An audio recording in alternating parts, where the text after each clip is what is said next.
Okay, calling to order Historic Landmarks Commission, December 21st, 2022, our last meeting of the year. So, let's start with roll call. Thank you, Chair Grumbine. I'll go ahead and take roll call. Chair Grumbine? Present. Vice Chair House is not here yet. Commissioner Butler? Here. Commissioner Dorden? Here. Commissioner Drury is out. Commissioner Ensberg? Here. Commissioner Lenvik? Here. And then Commissioner Manuel is out, and Commissioner Uli is out. Back to you. All right. So, let's start with approval of the minutes. Public comment. Item A, public comment. Any member of the public may address the commission for up to 2 minutes on any subject within our jurisdiction that is not scheduled for this, on this agenda for discussion. So anyone here to not, that wants to speak about something that's not on our agenda. Thank you, Chair Grumbine. I currently do not have any virtual participants, and we do not have any speaker slips for any general business, nor any written correspondence for general business. Back to you. All right, thank you. Okay, we'll close public comment. On to item B, approval of the minutes of Historic Landmarks Commission, December 7th, 2022.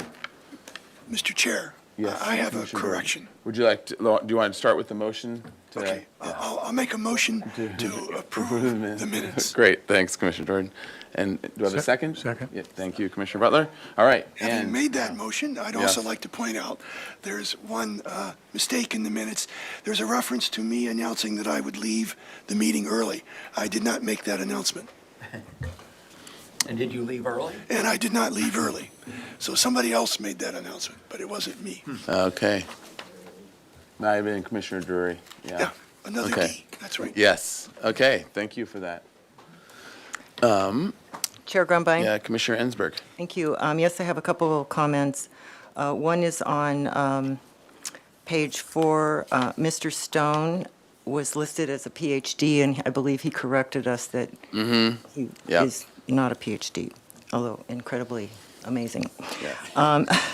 And then on number 2, I was wondering if the word friendly might be, there might be a better word that we were trying to accommodate or future accommodation. I know it's a minor thing, but I'm trying I to see think- where, it's under number 2 on that same page 4.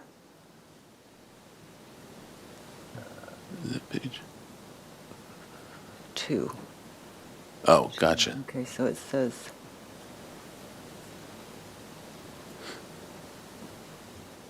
Okay, there it is. As the next lot gets developed and is friendly, then is to be just commended. seemed like an odd word to use. I think it was sensitive to the neighbor and sets up a positive, potentially positive situation down the line for Okay, yeah, that makes sense. As a- something like that as opposed to friendly. Yeah, And then lastly, under the height, number 7 and number 11 are kind of the same. They talk about color. I don't know if you want to combine those together or if it's okay to just leave it. 7 and 11. oh, 7, okay, the commission would like to see color renderings walking through the paseo as it will be an important experiential component. And then 11, further color study is needed and the commission encourages colors that are beautiful and stand out. But maybe, yeah, I could see the color studies being in elevation that aren't necessarily the perspective of the, I think they are both, we want color in both of them, but they might end up being two different things. It's minor. Okay. Okay, all right. For that, let's keep it in just in Makes it case, yeah, in easier. case they go the route of elevation studies for their colors. Which we'll probably will end up wanting both of them, both and, eventually. Okay. Oh, and one Yeah, last one yeah. was number 9 on the trellis. I think we were asking them to study the height, Oh, yes. not the, Yes, I think it was. to bring it down a little bit. I Yeah, think that was I believe Commissioner that was. Uli that brought that up. Yeah, good. And he's not here, so he agrees. Okay, so those are all my comments. Thank you. Okay, thank you, Commissioner Ansberg. All right, any other edits, comments? All right, we have a motion and a second. Let's have a roll call vote, please. Thank you, Chair Grumbine. I'll take the roll call vote. Commissioner Dorden? Yes, Commissioner Ensberg, Yes. Commissioner Butler, Yes. Commissioner Lenvik, I abstain, not at the meeting. Vice Chair House, I abstain also. and Chair Grumbine. Aye. Motion passes. Thank you. All right, thank you. Okay, we are on to item C, approval of the consent calendar, December 21st, 2022. Thank you, Chair Gerbein. We had 3 items today. Item A, or we actually had 5 with 2 postponements. Item A, 1731 Santa Barbara Street was given project design approval and was continued to the staff hearing officer.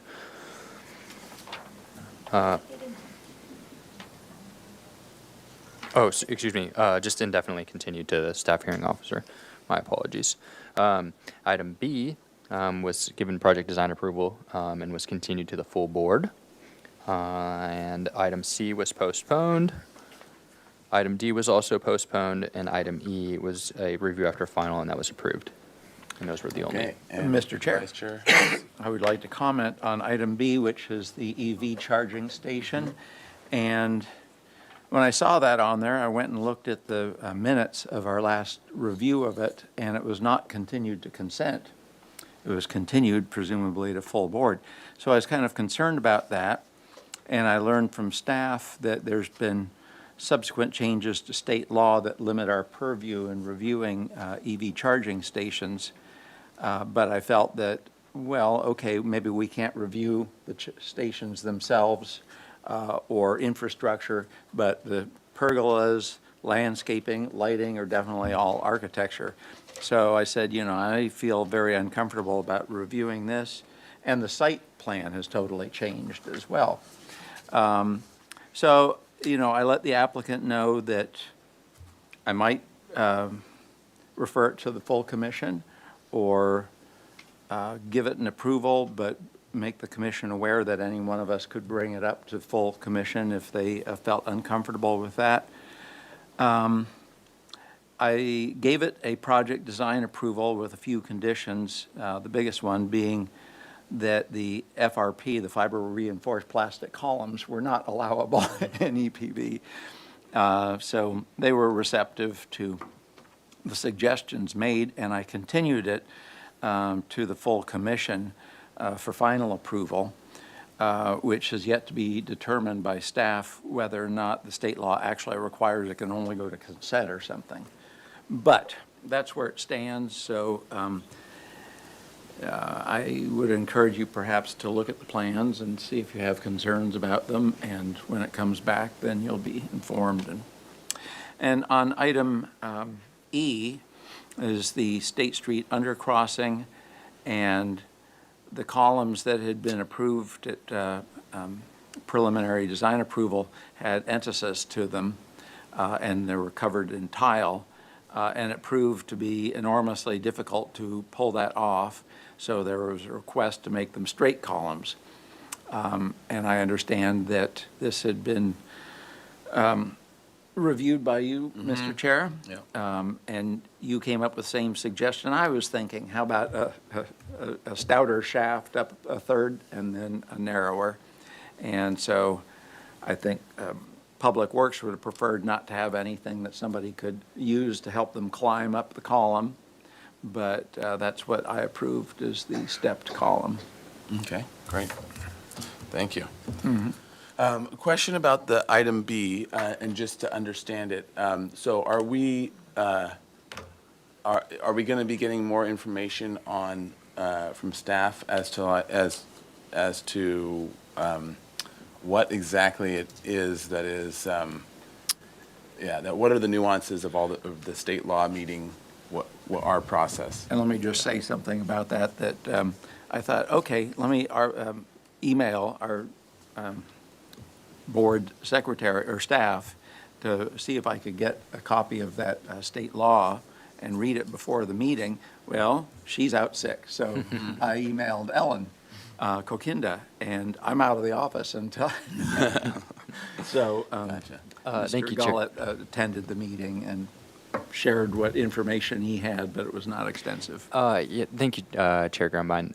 We'll continue as such and just take it through the process. I think we're still waiting. It's in draft form. So definitely more information to come. But as for now, I think we'll just take it through the regular process. And so, Gotcha. More Okay, to so come. it's going to be coming back to us anyways for final. correct, yes. Okay. All right, any other consent discussion? All right, and we have a motion and a second, so can we have a roll call vote, please?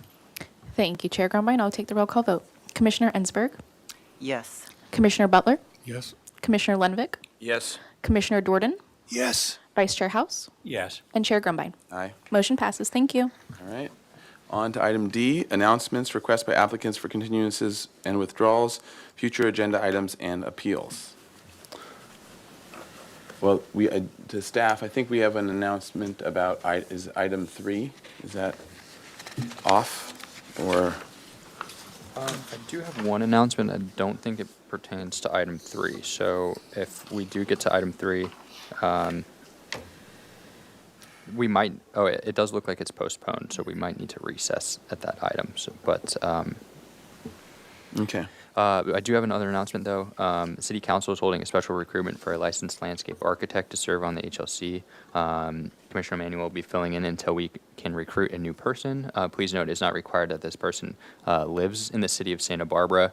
The city clerk has posted information about the vacancy and special recruitment process, including the online application that is due Monday, January 9th by 5 p.m. More information can be found on our website. Under boards and commissions and applications and vacancies. After application submittal, there would be required to interview approximately 2 minutes with a council member and questions about your interests, and that would be on Tuesday, January 24th. But again, Monday, January 9th by 5 p.m. would be the latest for the application.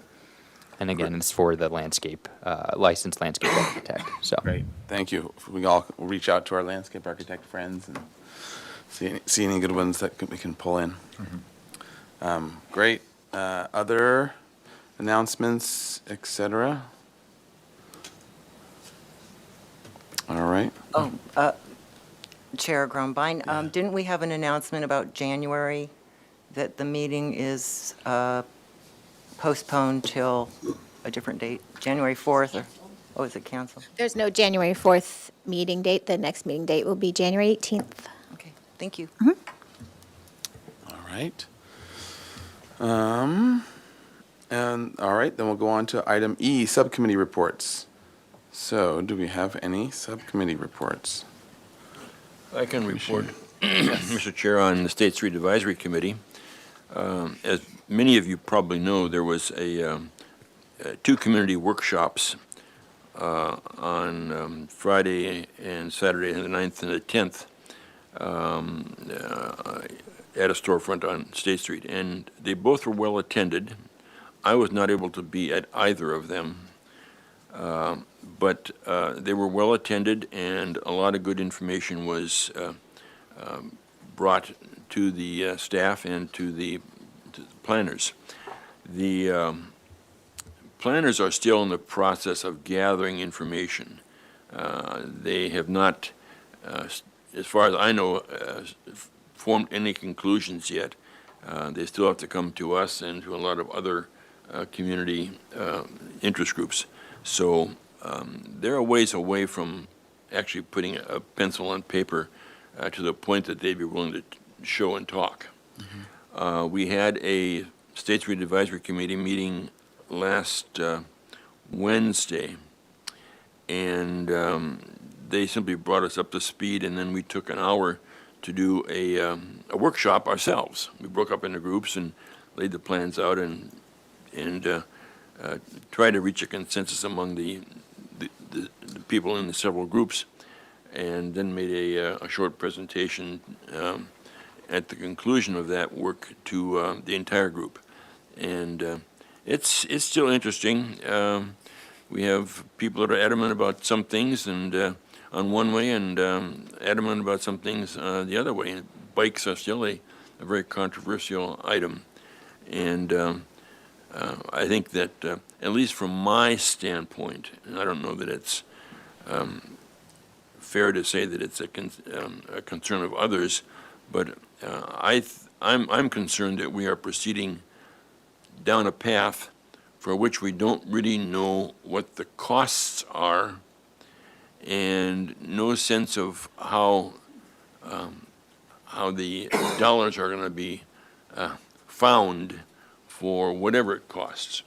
But we still have another, probably at least, we've been, I think, working a year and a half so far since we were appointed, and the staff has, started working on it conscientiously, and I think we still have about a year to go before they will be able to make a presentation to City Council with the planner's recommendations. So it's ongoing. We're not going to be meeting probably for 2 or 3 months now.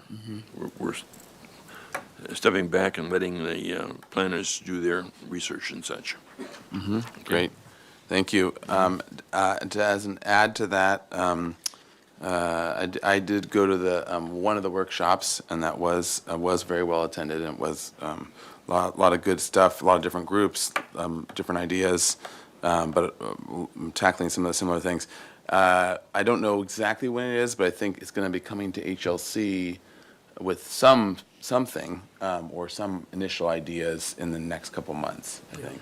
So They may come without real stuff on paper, more or less asking for what we might want to see happen as yeah, Landmarks Commission. A lot of stuff up in the air yet. yeah. Yep. Okay, and then one more thing I wanted to bring. One thing I wanted to bring up was, and I know Ms. Burkhart is not here, but just to keep on the radar for staff in terms of the discussion, and hopefully we can have it at the next meeting. Discussion of the current condition of State Street and what HLC's thoughts and feelings and suggestions to City Council might be for what we might do with it. And I know there's a lot of stuff been happening with staff and with City Council, but I think that it really is HLC's duty to be weighing in as a whole on it. And Ms. Ensberg and myself, we're part of working with staff, but I think it really needs to be also a strong discussion at HLC. So, if we can get that agendized, hopefully in the new year, at the beginning of the new year, I should say. Ms. Ensberg, Commissioner Ensberg? I had just a very brief report about the airport design work group. Would you like me to share Sure, that? yeah, that'd be great. Okay. I think you all may remember that Jessica Metzger, who works out at the airport now, had sent out a call for different members of the design review groups and others to participate in a sort of quick conceptual input on the various options for additions to the airport. And they want to have this sort of rapid fire to get input from these groups so that they would be ready in in the spring to share that. So we had a meeting last week, and it was an hour. It wasn't enough time really to get into it more. So we have another meeting coming up on site out at the airport in January, and there'll be more to report after that meeting. Great, thank you. Thank you. All right. Any other subcommittee reports? All right, seeing none, let's close that, and we're on to item 1, 1920 Garden Street. This is a miscellaneous action item. This is a request to consider adopting Resolution 2022-08, designating the mid-century modern style structure designed in 1956 by noted architect Thornton Ladd, historic structure of merit. Ms. Hernandez.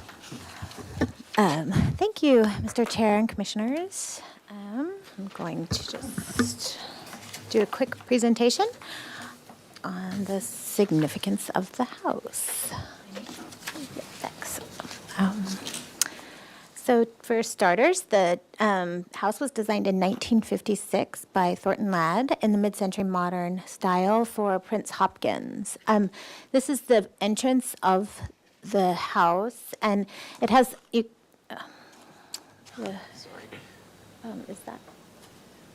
Okay. Wait, I just wanted to point out that this entrance here, the walkway, is the original terrazzo walkway that Thornton Ladd had on the drawings, as well as this arbor. This modern arbor was also on his drawings. And I do have the drawings here with me if anybody wants to see them for the discussion.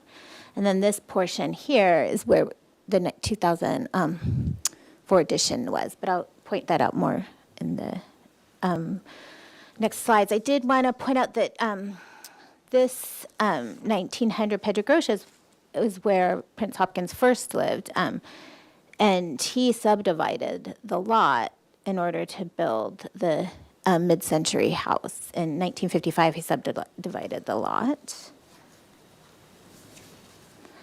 And to start with integrity, there were some smaller additions completed in the life of the house by Robert Inglehoyt and Luda Maria Riggs, but they're not really identifiable anymore, as now there's mostly just the two-story addition that was done in 2004 on the west side of the house, and that also included a rear deck and stairs. However, the addition was very compatible to the house, and it did not obscure any of the original design, so it really does retain integrity of location, design, setting, materials, and workmanship, feeling, and association. It really can convey Thornton Ladd's 1956 mid-century modern appearance. And here's the rear deck and stairs leading to the living room, and here you can see where the west side addition was done, and then just here on the rear, the deck. So the building qualifies for two of the criteria outlined in our municipal code. One is it's associated with the life of Prince Hopkins. There's an entire issue of the Noticias magazine of the Santa Barbara Historical Museum dedicated to Prince Hopkins. He was born in 1885. He lived for many years in the 1900 Garden Street house that we saw a minute ago, which was the house his father had built in 1897 as a summer home from their family, who were from San Francisco originally. He earned degrees from London University, Yale, and Columbia, and spoke 5 languages. He loved travel, and he became deeply interested in Asian collections, which I have a few pictures of that were on the site. In 1913, he opened a boys' school up on Mission Ridge, where he built a Swiss chalet. And, he was one of the first practitioners of the Montessori tradition, and then built another school in 1915 up where the Samarkand is now. And that was pretty short-lived because he went to jail because he was a pacifist in World War I and paid a $20,000 fine under the Espionage Act. It's pretty colorful Santa Barbara character. And he also started the American Civil Liberties Union and the United Nations chapter in Santa Barbara, and was active until 1970, until his death. And these are some early photos of the house. This is an early photo of the house and yard, and these are some of his Asian art collections in the yard. The building also qualifies under Criterion 3 because of its distinctive characteristics of the mid-century modern style, a style that is not common in Santa Barbara, but represents this brief period in post-World War II where Santa Barbara architects introduced new non-Spanish influenced architectural themes: the asymmetrical facades, the rectilinear roofs, the metal and glass composition with open plane, the smooth glass walls, and no decorative detailing. It really took advantage of the new materials brought about by the modern industrial civilization. And Thornton Ladd actually also incorporated the native sandstone into this wall with this massive chimney and sandstone wall, bringing in local materials. This house has the character-defining features of the style, specifically with pops of colors. You can see kind of at the front door and pops of terrazzo paths leading to the front doors, and the terrazzo goes all the way around the glass. And I have a close-up of it as well, but it's really a beautiful touch. It has this minimal aesthetic and the emphasis on bringing the outdoors in. It also has minimal ornament and use of geometrical and asymmetrical forms, and the large windows also and glass windows, enticing and encouraging access to the landscape, which is a key to the style as well. It has gentle paths that pass by live oak trees and lush plantings, giving the rear and back of the site the feeling of a woodsy setting. Carefully placed sandstone elements are in the landscape as well, bringing a native and familiar material again to the site. And it also qualifies under criterion 3 because Thornton Ladd was the architect. He was a well-known Southern California mid-century architect. He was quite a visionary, creative person with a lifelong interest in the understated aesthetic. He had established his firm in 1954 to 1958, Thornton Ladd and Associates, and then he brought in John Field Kelsey, and a lot of their buildings are together, well known. Here you can see there's the terrazzo I was talking about that lines the outside of the building next to the glass walls. And this is Kelsey and Ladd right there. And then these are some of their buildings. This is the Newport Beach Stuffed Shirt Restaurant, which is so iconic, as well as the Norton Simon Museum. And they also did the church that was in the film The Graduate. And this is the exterior from the streetscape, which kind of sets the tone of going into this modern space with this modern landscape and design. And finally, in conclusion, the building meets criterion. It meets 2 of the criteria for historic designation. It's associated with Prince Hopkins, who is significant to Santa Barbara's past, and it's an important and rare example of noted architect Thornton Ladd's work in the mid-century modern style in Santa Barbara, with additional artistry, craftsmanship, and quality of materials with the Santa Barbara native sandstone. And that concludes my presentation. The owners are here. I'm sure they would like to say something. All right, great. Hi, if you would like, you can come up and, do you want to say a few words?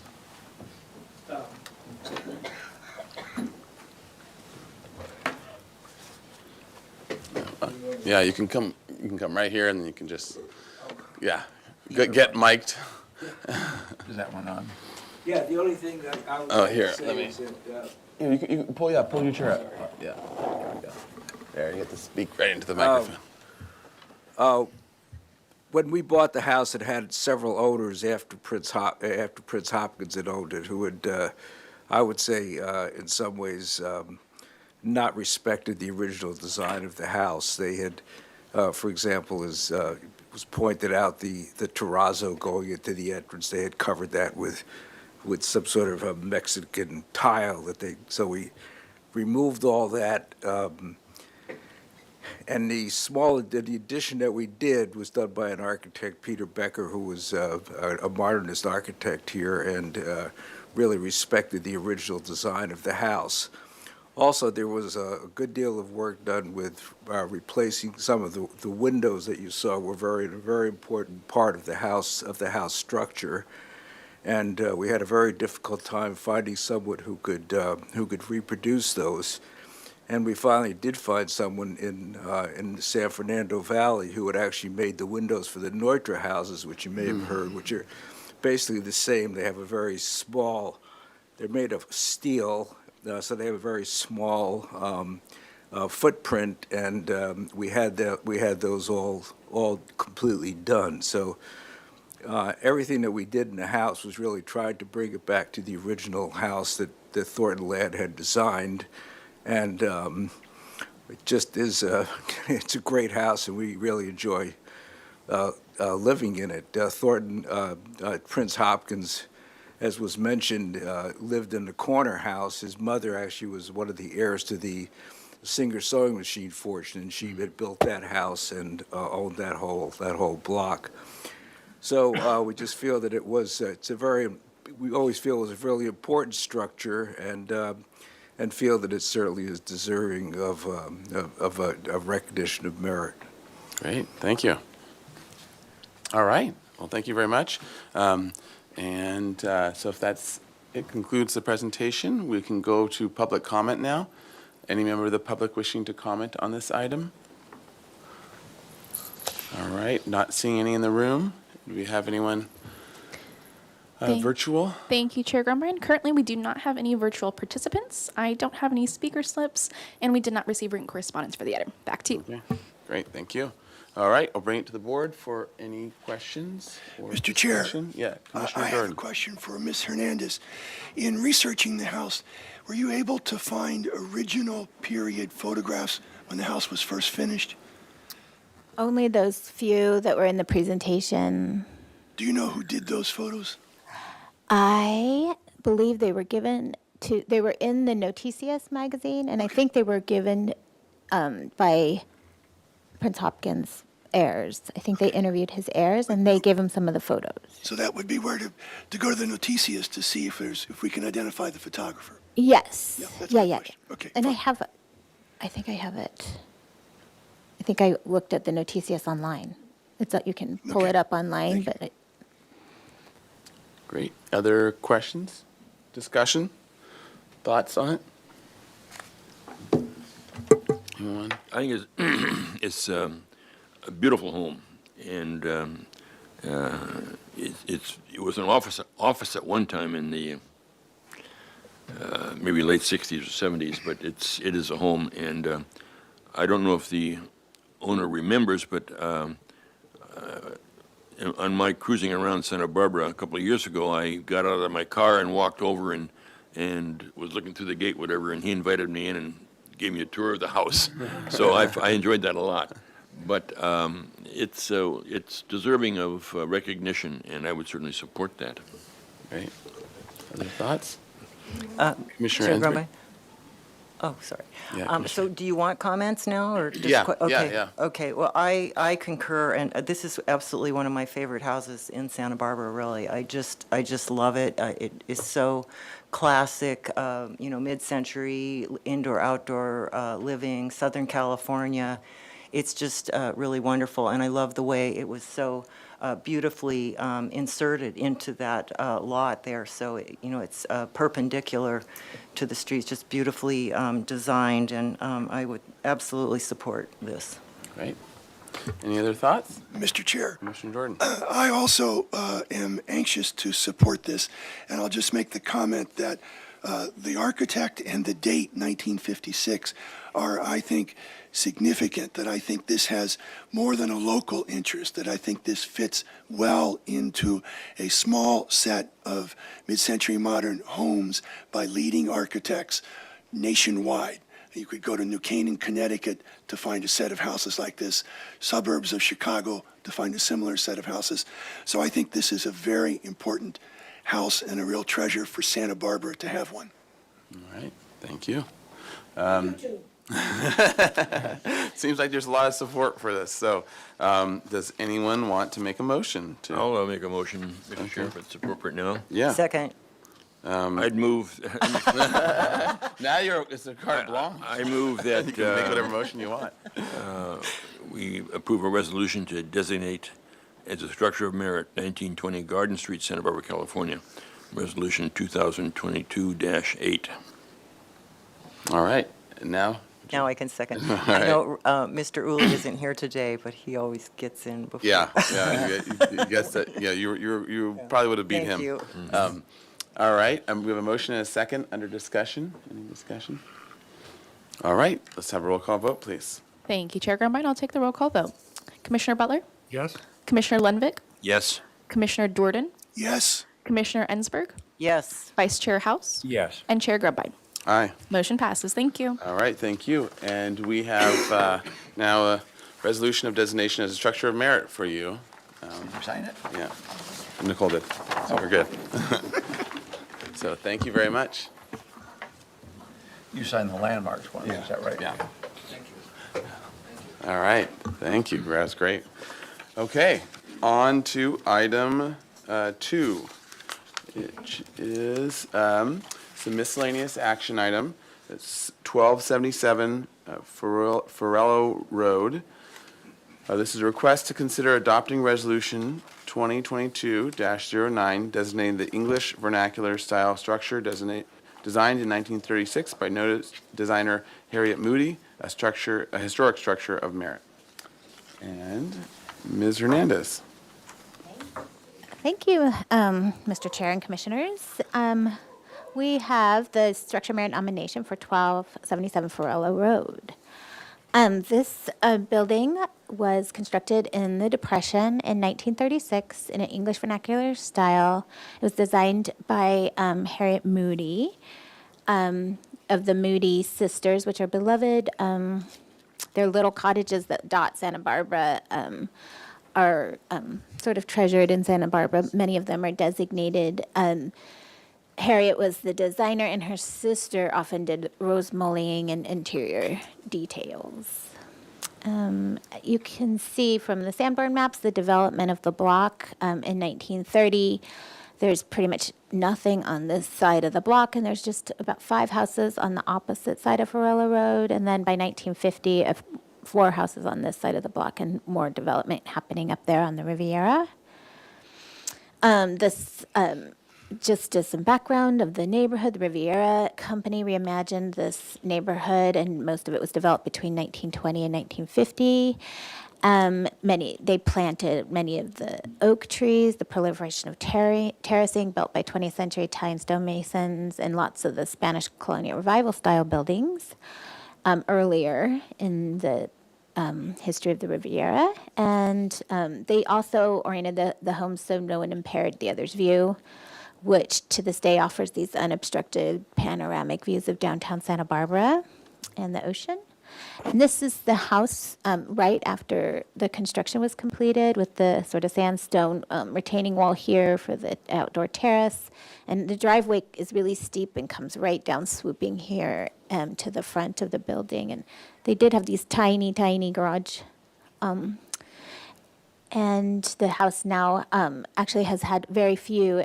There's just been some minor changes so that it still can convey the integrity of location, design, setting, materials, workmanship, feeling, and association as a Harriet Moody designed house with its 1936 appearance. And it meets criterion 3 as it embodies distinctive characteristics of the English vernacular style, and it represents the work of a master designer, that's Harriet Moody.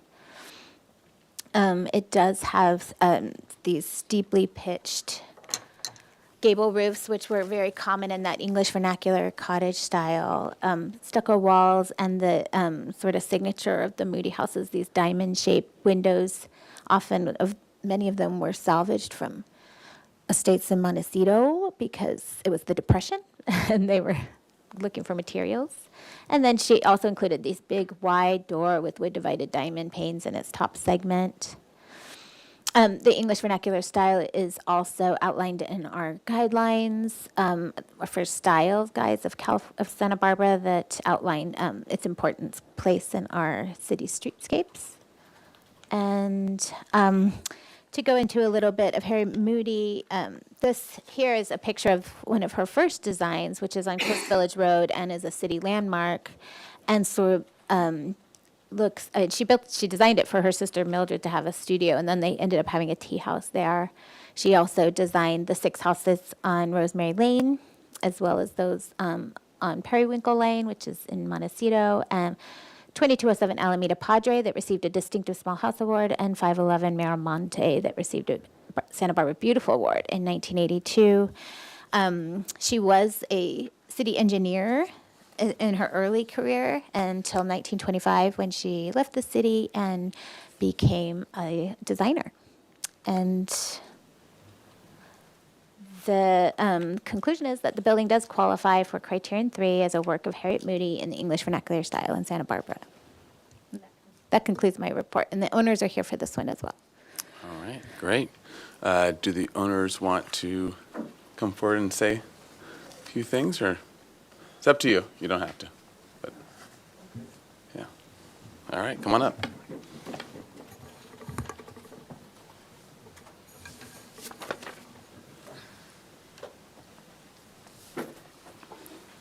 Sure. Yeah. If you can introduce yourself and. My name is Charlie Boss. I lived in the house for over 30 years. When we bought it, we did a lot of work on it but a lot of it was in the interior, which I guess you don't want to hear about. Well, we like interiors too, we just don't have any control over them. Well, there's a lot of straight grain fir inside. The ceilings, a lot of them are with open beams. There's a cathedral ceiling in the living room that's, again, all that straight grain fir. The first house that she built that Nicole showed you in Montecito in Coast Village Road has two of these gabled wings like we have for our living room. So the outside, we did almost nothing to. I'm trying to think of, the only thing we've done is maintain the deck, which was not in the photos that she showed of the way the house was when they left it, when they finished the construction. I think we were always conscious of maintaining it the way it was and having it look the way it was done. I did do a lot of work over the years on the garden, and so the garden now it's kind of like an English garden with gravel paths and stone paths and a lot of trees and bushes and flowers and I guess one thing that's kind of interesting that you were talking about I think you were talking about the salvaged construction materials. If you have the picture of the back of the house,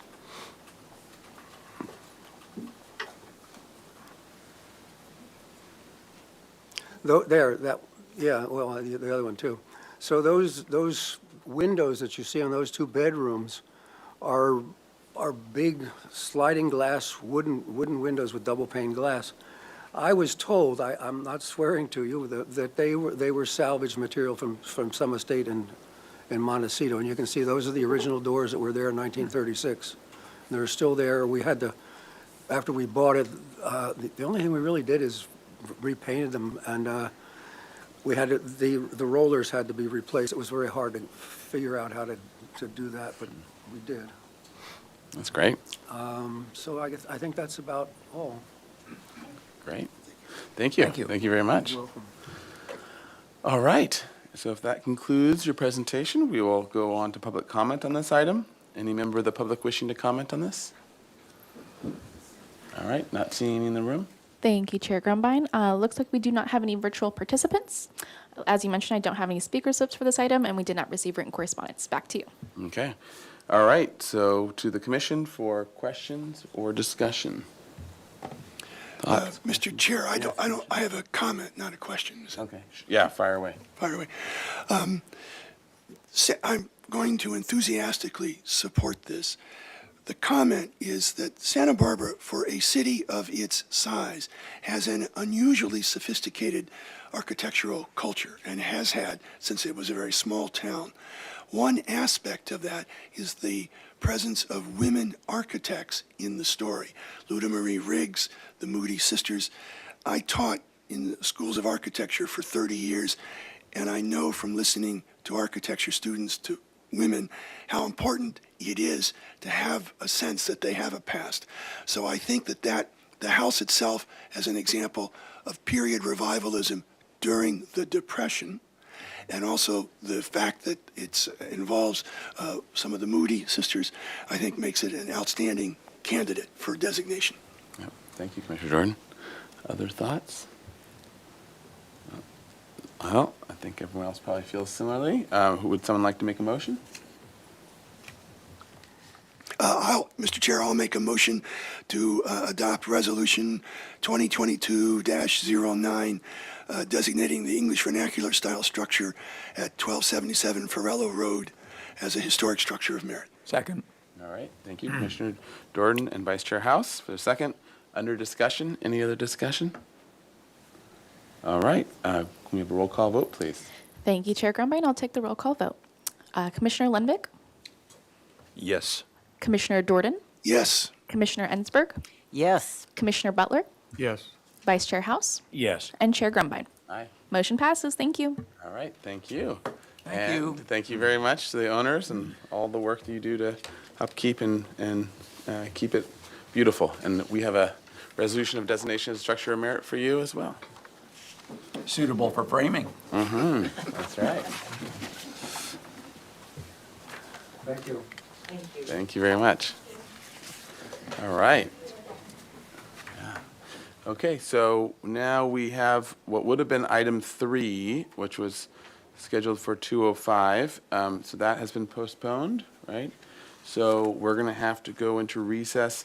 The next item was scheduled, item 4 is scheduled for 2:50 PM. So we can start at 2:40, is that right? Or 2:35? 2:35? Okay.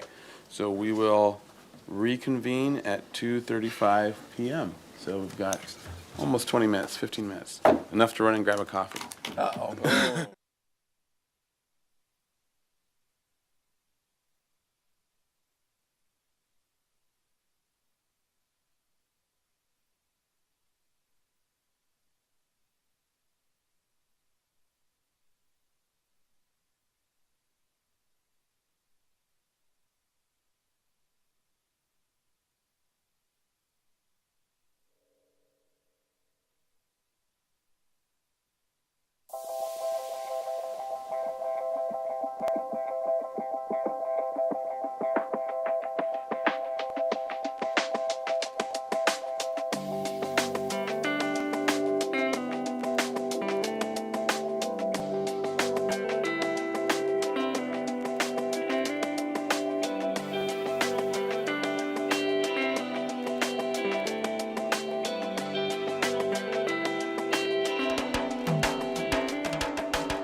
so let's get started.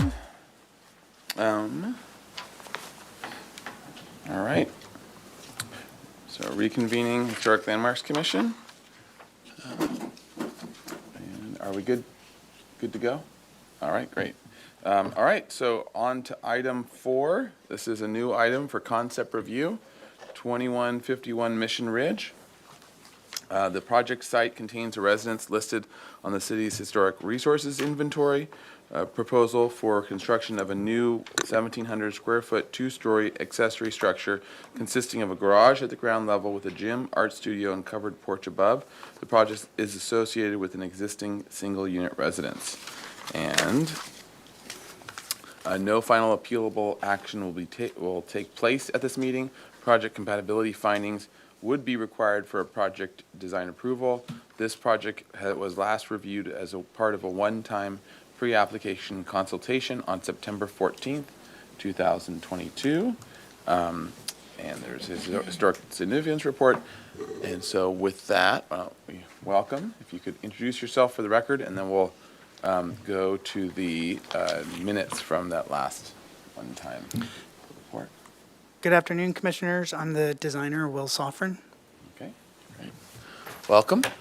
Okay, do we have the minutes from? Okay.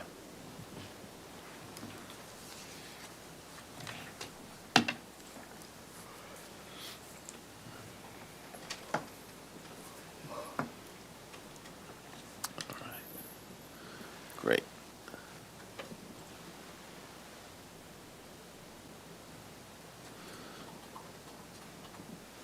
Okay.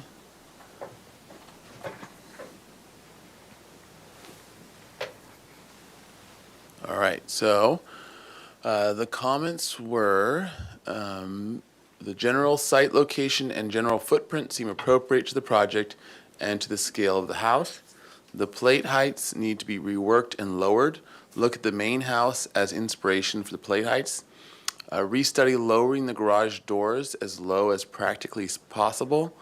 Look at the dormers of the main house as a potential way of breaking up the mass of the roof and adding some poetry. Restudy the balcony and look at examples from Edwards and Plunkett of wood balconies as well as other types of balconies, potentially with plaster at the lower level. The doors and windows of divisions of the main house are appropriate. Make sure to incorporate them in the drawings. Provide thorough photographs, especially of the historic parts of the house, for reference, as well as Edwards and Plunkett or similar inspirational images from other projects that are historic. Look at providing asymmetry in the composition to break up the massing. And those were the comments. All right, so why don't you kind of go through, present the project, but also especially talk about those points about what were said and how you answered it. Thank you. It was some great insight and direction after the last time we presented this project. I went and did some fun digging around for Edwards and Plunkett, which was great. And I'm going to go right to my sort of inspiration sheet right here. And believe it or not, when I came here last, I presented a very simple sort of box rectangle. And I'm sure everyone here knows about the Santa Barbara Municipal Terminal. And I took a giant leap and thought this would be an incredible opportunity to use this as some inspiration for this structure. What I'm going to do is just go right ahead to the elevations, I think, because I think showing you what we've got, what we've come back with is hopefully accommodated just about every one of the comments except for one. The primary structure is a very unusual, there's nothing regular about the structure, but it's a beautiful structure. It's on the list of, it's a structure of merit. And there's no symmetry to it, and it's just sort of a fun structure.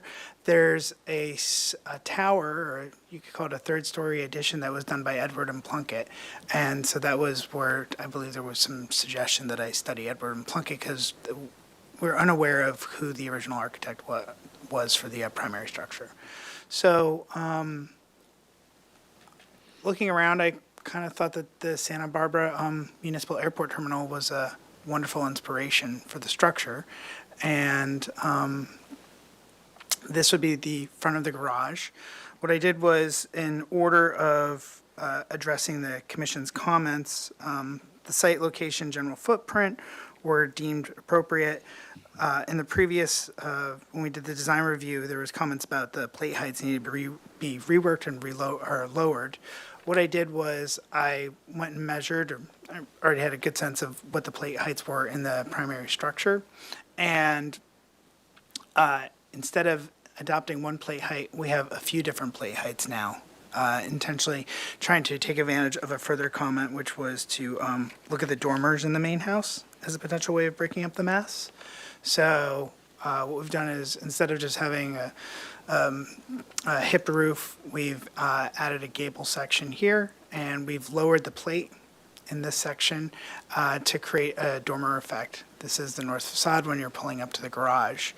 There was a comment about restudy lowering the garage doors as low as practically possible.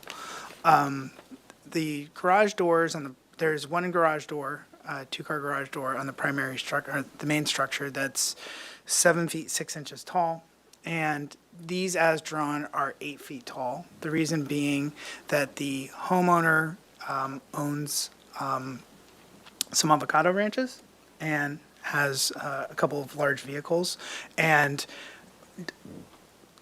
would like the height because he can't park any of his vehicles in the main garage and the main house. So that is the one request, that there could be an accommodation in this structure to do 8-foot garage height. Let's see. I'm going to go to the rear of the structure. So this would be the south facade. And this is where I had a lot of fun. There was comment about the previous structure just had a wood post balcony or second floor porch. And what we've done is drawn inspiration from the municipal terminal to have stucco arches. And then there is this little tower element up here. These are not windows. The homeowner likes the idea of just having sort of a decorative louvered vent pattern up in the tower. What we liked about the tower, too, is that it did give us a wonderful opportunity to sort of complement the main structure by having the articulation and the different heights. And let's see. In regards to the doors and windows, there were some comments, I think by Commissioner Uli, with concern because I didn't have any muttons drawn on the French doors, and I had talked about how we had borrowed or transported over the window divisions, the light patterns from the main structure. What I've got right here is, let me see if I can zoom in on this for you.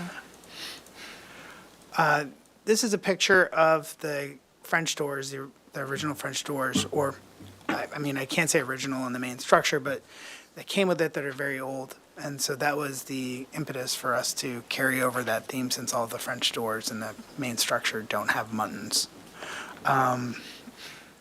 There was a comment, or this is another Edward and Plunkett structure that I'm sure everybody recognizes, but it's got a beautiful metal Juliet sort of balcony. We see the leader head right here. The plan for the finishes would be to match all the texture, all the detail, make every detail exactly just like the main structure, so that the two go hand in hand and complement and fit each other very well. So same colors, same softness on the edges. Let's see, a two-part clay mission tile roof. This is an example sort of the iron metal work that the homeowner would like. They love sort of the hand hammered forged look. So that'd be their goal. Copper gutters. And the color palette, we're still working on, but it'll certainly be from the city's colors, but they will not go this dark. There's actually a brown that's in the city's color book that they really love, that they showed me afterwards that they preferred. So I think if you would like, I can show you the site plan, but nothing's changed in regard to the site plan and since then. We'll quickly walk through. Okay.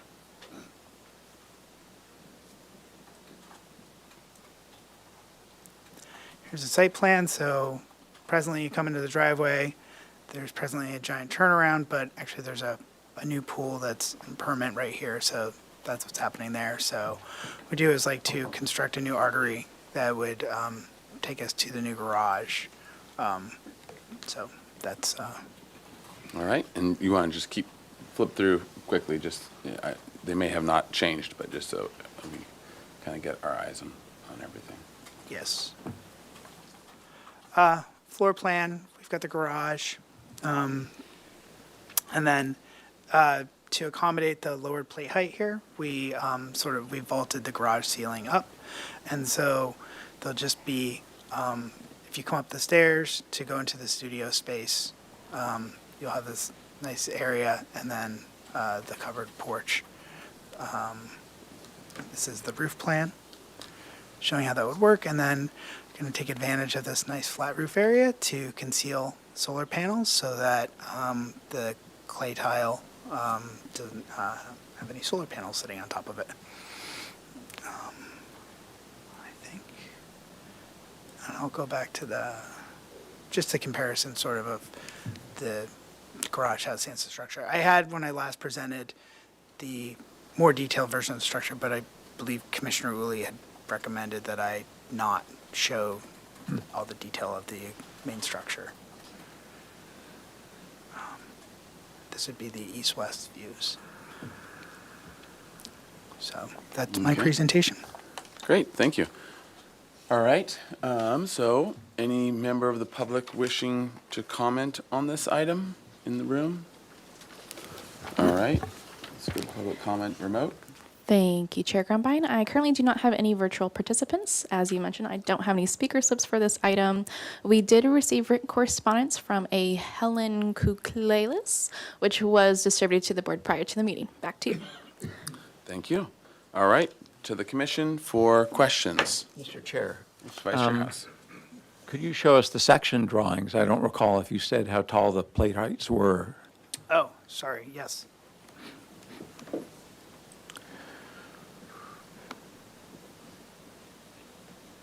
Oh, sorry. Here we go.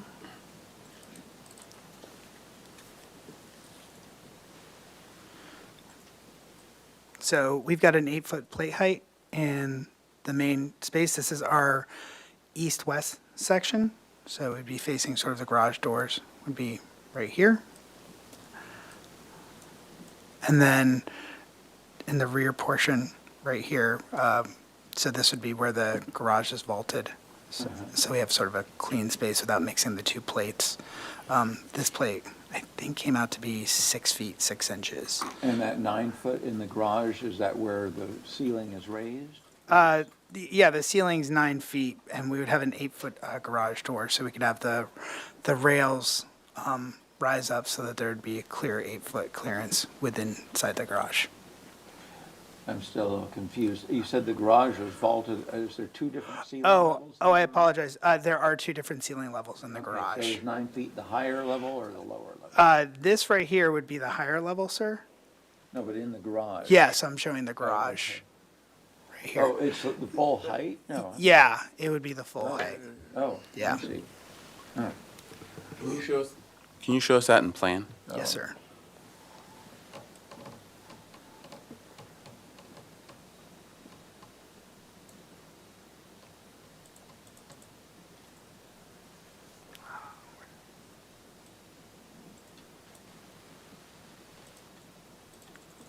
Oh, there we go. Yep. Open to garage below. So this is where you have the 2 ceiling heights right here. And what is the reason for vaulting it up that high to let the natural light from the dormers in? It was a secondary benefit because of the lowered plate height that we would have right here, because what we did was we broke up the roof lines. So we have an 8-foot plate height right here for the gabled roof. And then when we did right here to accommodate the dormers, we dropped that plate height down. So it just sort of worked out. Okay. And then the homeowner did really like the idea of light shining down through the dormer windows and sort of kind of making the garage seem more, I don't know, have more volume. What compass direction are those facing? The dormer windows are facing north, sir. And what's the width of the garage doors? The width of the garage doors are, sorry.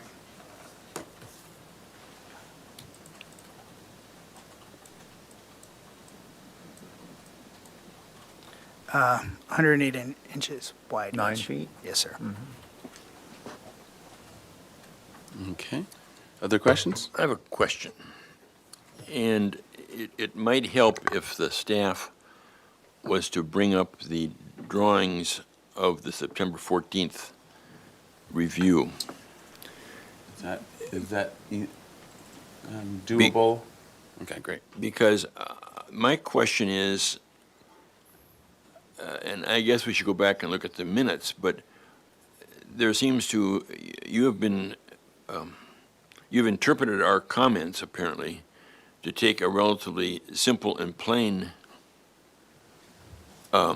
structure and make it relatively complex and convoluted and involved. And I'm just wondering if we actually told you to do that or suggested you do that, or if you took that upon yourself to make the major change to the character of the building. I felt that the commission had provided comment that suggested that articulation, breaking up the structure as I had presented it, would be something for me to do. And I did have the minutes printed out right here. But my He's bringing up the minutes again. Gotcha. I've got it right here. Just, yeah, okay.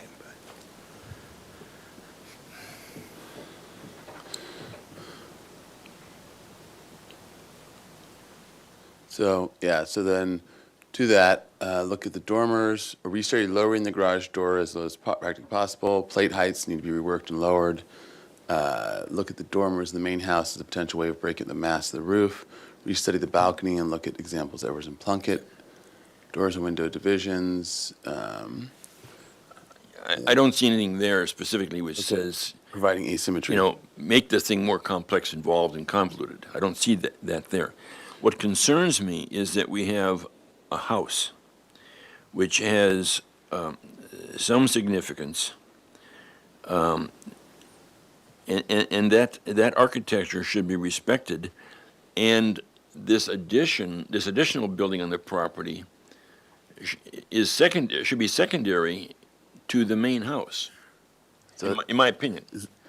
And what I see is that all of a sudden we have a garage, a two-story garage structure, so on and so forth, which is becoming almost a dominant feature on the property, as opposed to the main residence being the dominant feature. I mean, for instance, is there really a need for a tower on this building? And does the tower fight or conflict with the historic houses on the property? And right now, I'm concerned that we have not misdirected the applicant to do something which we see, because it would be unfortunate if we did. So- Because I think that what we see right now, well, that's a comment. Yeah, I'm just looking for the question. But is there, I think that we're going to need to have that discussion, but the question being, what are your sort of thinking behind going to the complexity that you've gone to from the super simplicity that you had before? What was that sort of some of that thought process? I think that I quickly brought up, this is the Yeah. front of the house, and it's an extremely complex structure. And I think that what I had come to the commission before with intentionally was to start off very simple. And for me, my interpretation of the feedback was that the main structure is a very complex structure. And this new garage, by being so simple before, was a massive conflict, and there was no harmony to the property or the structure. It didn't do any justice to the structure, and something that simple shouldn't be on the property. So looking around at the primary structure and seeing the different plate heights, the interjection of sort of the different roof lines, I tried to envision, and yes, the tower is a little bit of a decadence for sure, but it was also a bit of an homage to Edwards and Plunkett, and thought that I tried to approach this project of saying, could this garage have been built here when the house was built? And I think, and so do the homeowners, we feel that that the articulation that's been added there really could lend itself to having the garage feel like more of a cohesive part of the property. Okay, thank you. Other questions? Mr. Chair, just a quick one. Vice Chair House, then Commissioner Jordan. Are there any other arches on the main house, in the vocabulary of the main house, that are like you have on one of your elevations? There's, let's see if we have a picture of it. There's a little bit of, I may not have it here. There is, sir, on the eastern facade of the main house. There's a a stucco staircase that goes up that has a beautiful arch underneath that leads to a pair of French doors.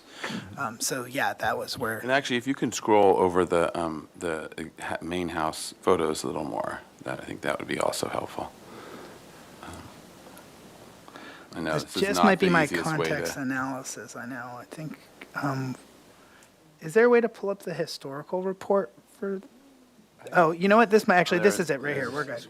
We're good. So this is the north facade front of the house.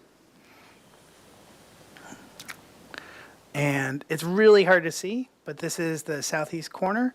So this is the Edwards and Plunkett addition, for which they added this curved arch right here that then leads to a French door underneath.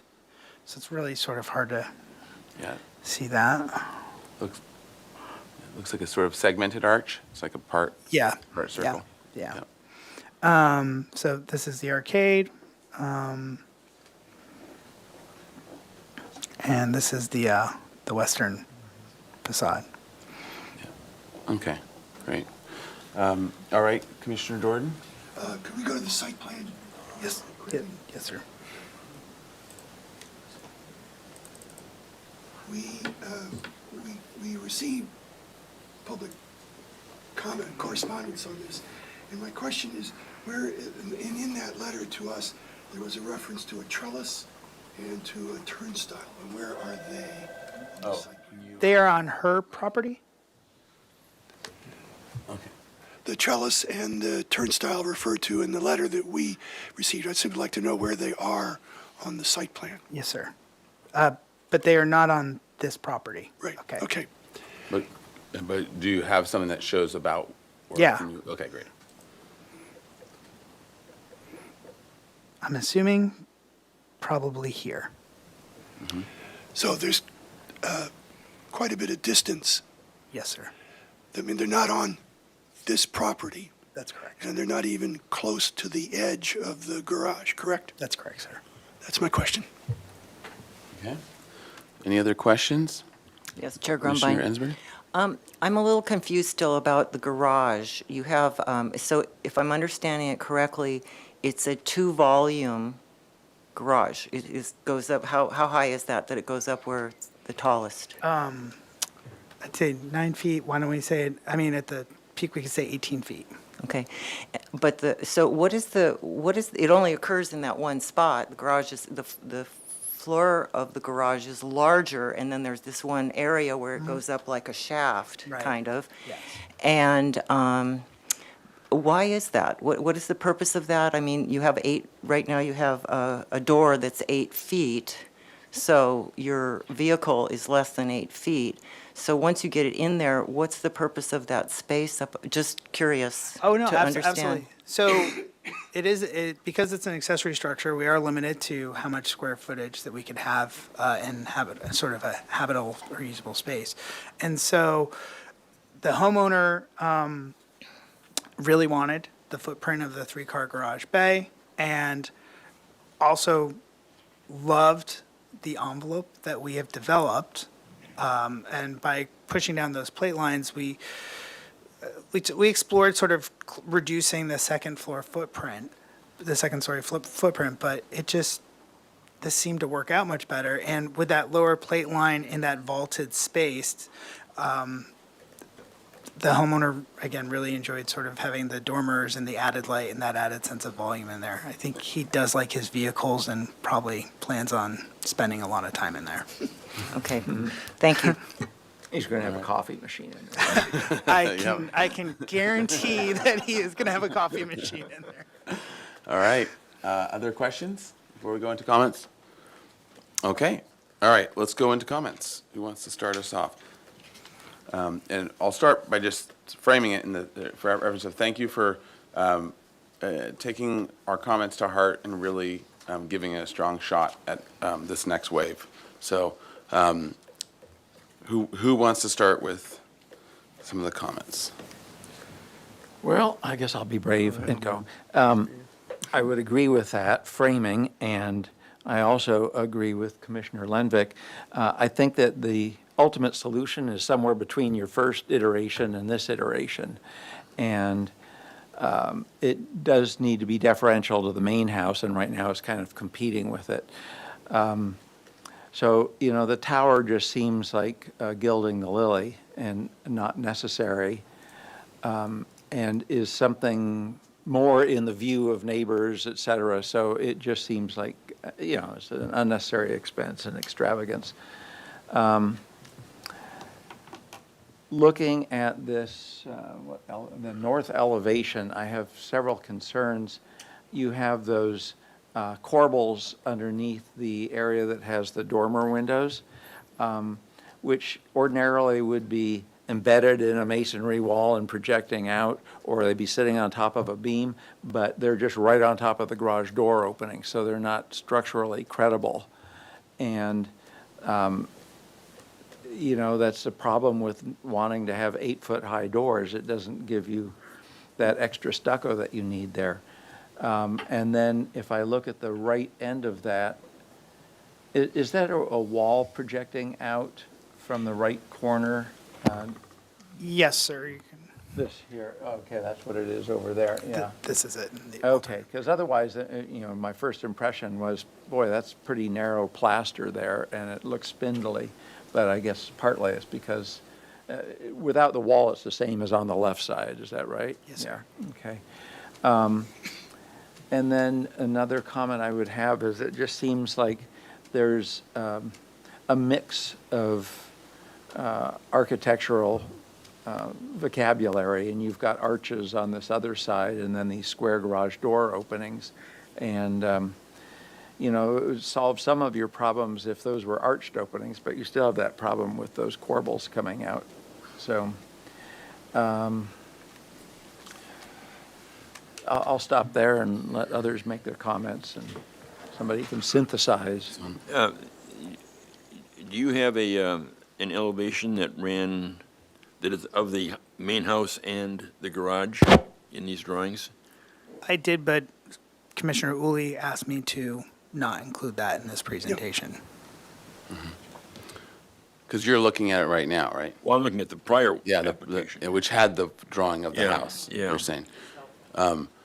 It would have And been, actually, we can pull up those drawings and just look at that for a minute and jump back. Sure. If that helps give comment, yeah. the,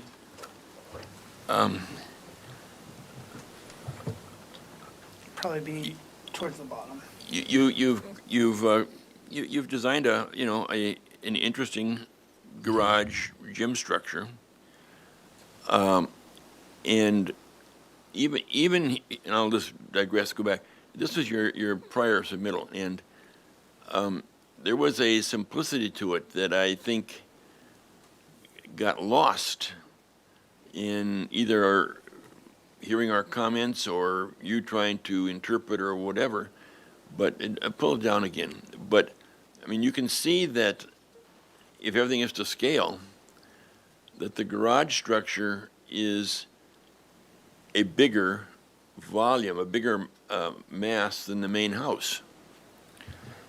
And it's a fact of life. I mean, you got high plates, and I think one of the comments that we had originally was your plates are maybe too high and they're causing problems for us. the roof structure got big, and I'm not sure that a gable structure would be any less big than a hip structure, but you were going the right direction with this, and I think you've gone the wrong direction with the current revised submittal. And my concern is that we don't end up losing the main house in the process of putting an addition on the property. You apparently had a problem with too much floor area, and that's why you created a big volume for the garage. Well, you could have pulled that whole second floor back, and had a roof over the garage portion. And I mean, there are other ways you could have attacked that. I think. I don't want to get involved in a design solution for you, but I just think that you've gone too far with our comments in the garage that you're presenting us today with the structure.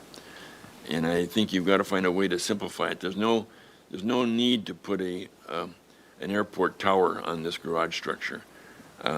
There's no need for all the ups and downs and ins and outs that are occurring on this. A garage should be a simple thing. I mean, the fact that you've got that volume inside, you're going to be paying for it, or the owner's going to be paying for it as if it was square footage and that he can't use. I mean, you've got to find a way to make this simpler, I think, so that it's more in character with the main house. Okay.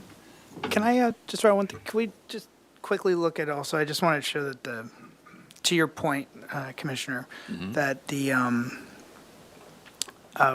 if we were to look at the old plan, we've significantly also, I just like to say, pushed the entire structure down in comparison. I don't know if it helps to flip over to the other one so you can see how that's been done. Yeah, I think that's definitely very clear that you brought it down. Commissioner Gordon? Yeah, in preparing for this meeting, I went back and looked at the original submission and the notes from that meeting, and I certainly understand why you went the direction you went. I think that was pretty clear what the commission's comments were. So I'm very sympathetic to that. That being said, does it need that tower? Probably not. But I'm sympathetic to the direction you went, and I understand why you went that way. All right. Mr. Chair, Yes, Commissioner. just a couple of comments. You've heard the tower, and I sympathize with using the old Santa Barbara Airport. It's such a classic and such a great, but I do think the tower, it's not a functional element. Okay, so you get the comment on that. I think the other thing is on this more recent design. There seem to be more arches in this design than actually even the original house seems to dominate that a little bit. So I don't have too much difficulty with the changes in the roof lines that you've made. I think it somewhat more closely reflects, and instead of just a pitched roof for a garage, it adds a little elegance to the attachment as well. So again, sympathize with where you went, maybe pull it back, and the other comments are good. Commissioner Ensberg? Thank you, Chair Grumbine. I agree with the comments of my fellow commissioners Lenvik and House. I think, simple is better. You already have a great house up there, and this should just be something that, would be more modest in the back. I think you have exacerbated the height problem by adding those corbels above the garage doors that are already high, so it even seems higher than it was before. And I think just a few simple moves. You were almost there last time. And while we all, love the old airport, I'm not sure that's the right model for this. I mean, certainly some of the quality and the details would be great, but I just think it should be as others have already expressed, more simplified, and that is what we said to, lower it, really bring it down and just let it be not fighting with the main house, and for not to match the main house, which is quite complex, as you said. But you can offset that by having a simpler building in the back, which I think is more appropriate. Mr. Chair, Yep, Vice Chair House? I just want to point out that the minutes from the last meeting said to add asymmetry, not complexity. So I think that's where it's missing the mark a little bit. And I would like to pick up on the comment made by Commissioner Lenvik that if the second story, where you currently have that vaulted space over the garage, if that just got pushed back to the second floor space area, and you had a roof coming down where those corbels are, that just really makes the building feel a lot smaller.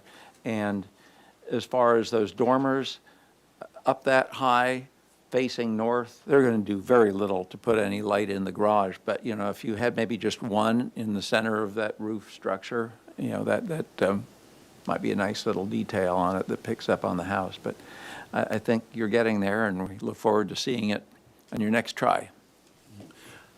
All right, so I'll add my last comments. Can we go to the photograph that we were looking at of the house? So first, I want to say that I very much appreciate the deep dive that you did, and it's like you went and looked carefully at a bunch of Edwards and Plunkett and other inspirational things, and then you wanted to come back and do it all. But it's great because the first step is really diving in and understanding and studying what they did and how they worked, and then finding that balance between those things. And so when I look at this, there is complexity of the roof forms and massings, but when you look at the complexity, it's sort of basic forms like a dormer popping up, but the roofs are all kind of, even when they continue a pitch, there's complexity, but there's simplicity as well.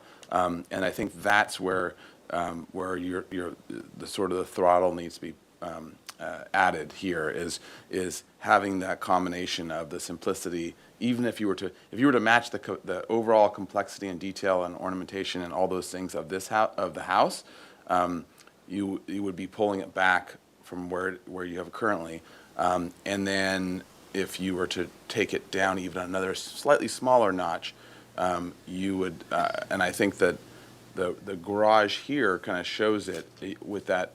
The garage here is a big two-story rectangle with a dormer in the center, and you see it on the elevations as well.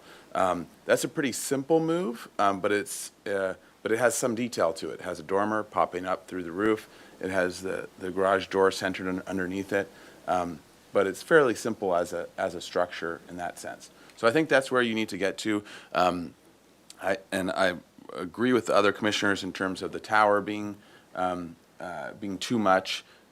And the arches, those are probably and the wall plane with the corbels. I think as you start simplifying those elements, then I think you'll start landing much more in the realm of the house, and even potentially a little bit simpler, which the structure probably should be in terms of those things. I think the structure we're coming up with is a lovely complex thing, but it just needs to pull back a bit.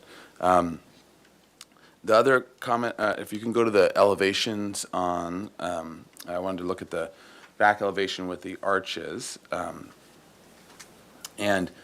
So one of the things I would say for the porch above the arches is look at the span of that wood, and maybe you need another post or two to actually break that up.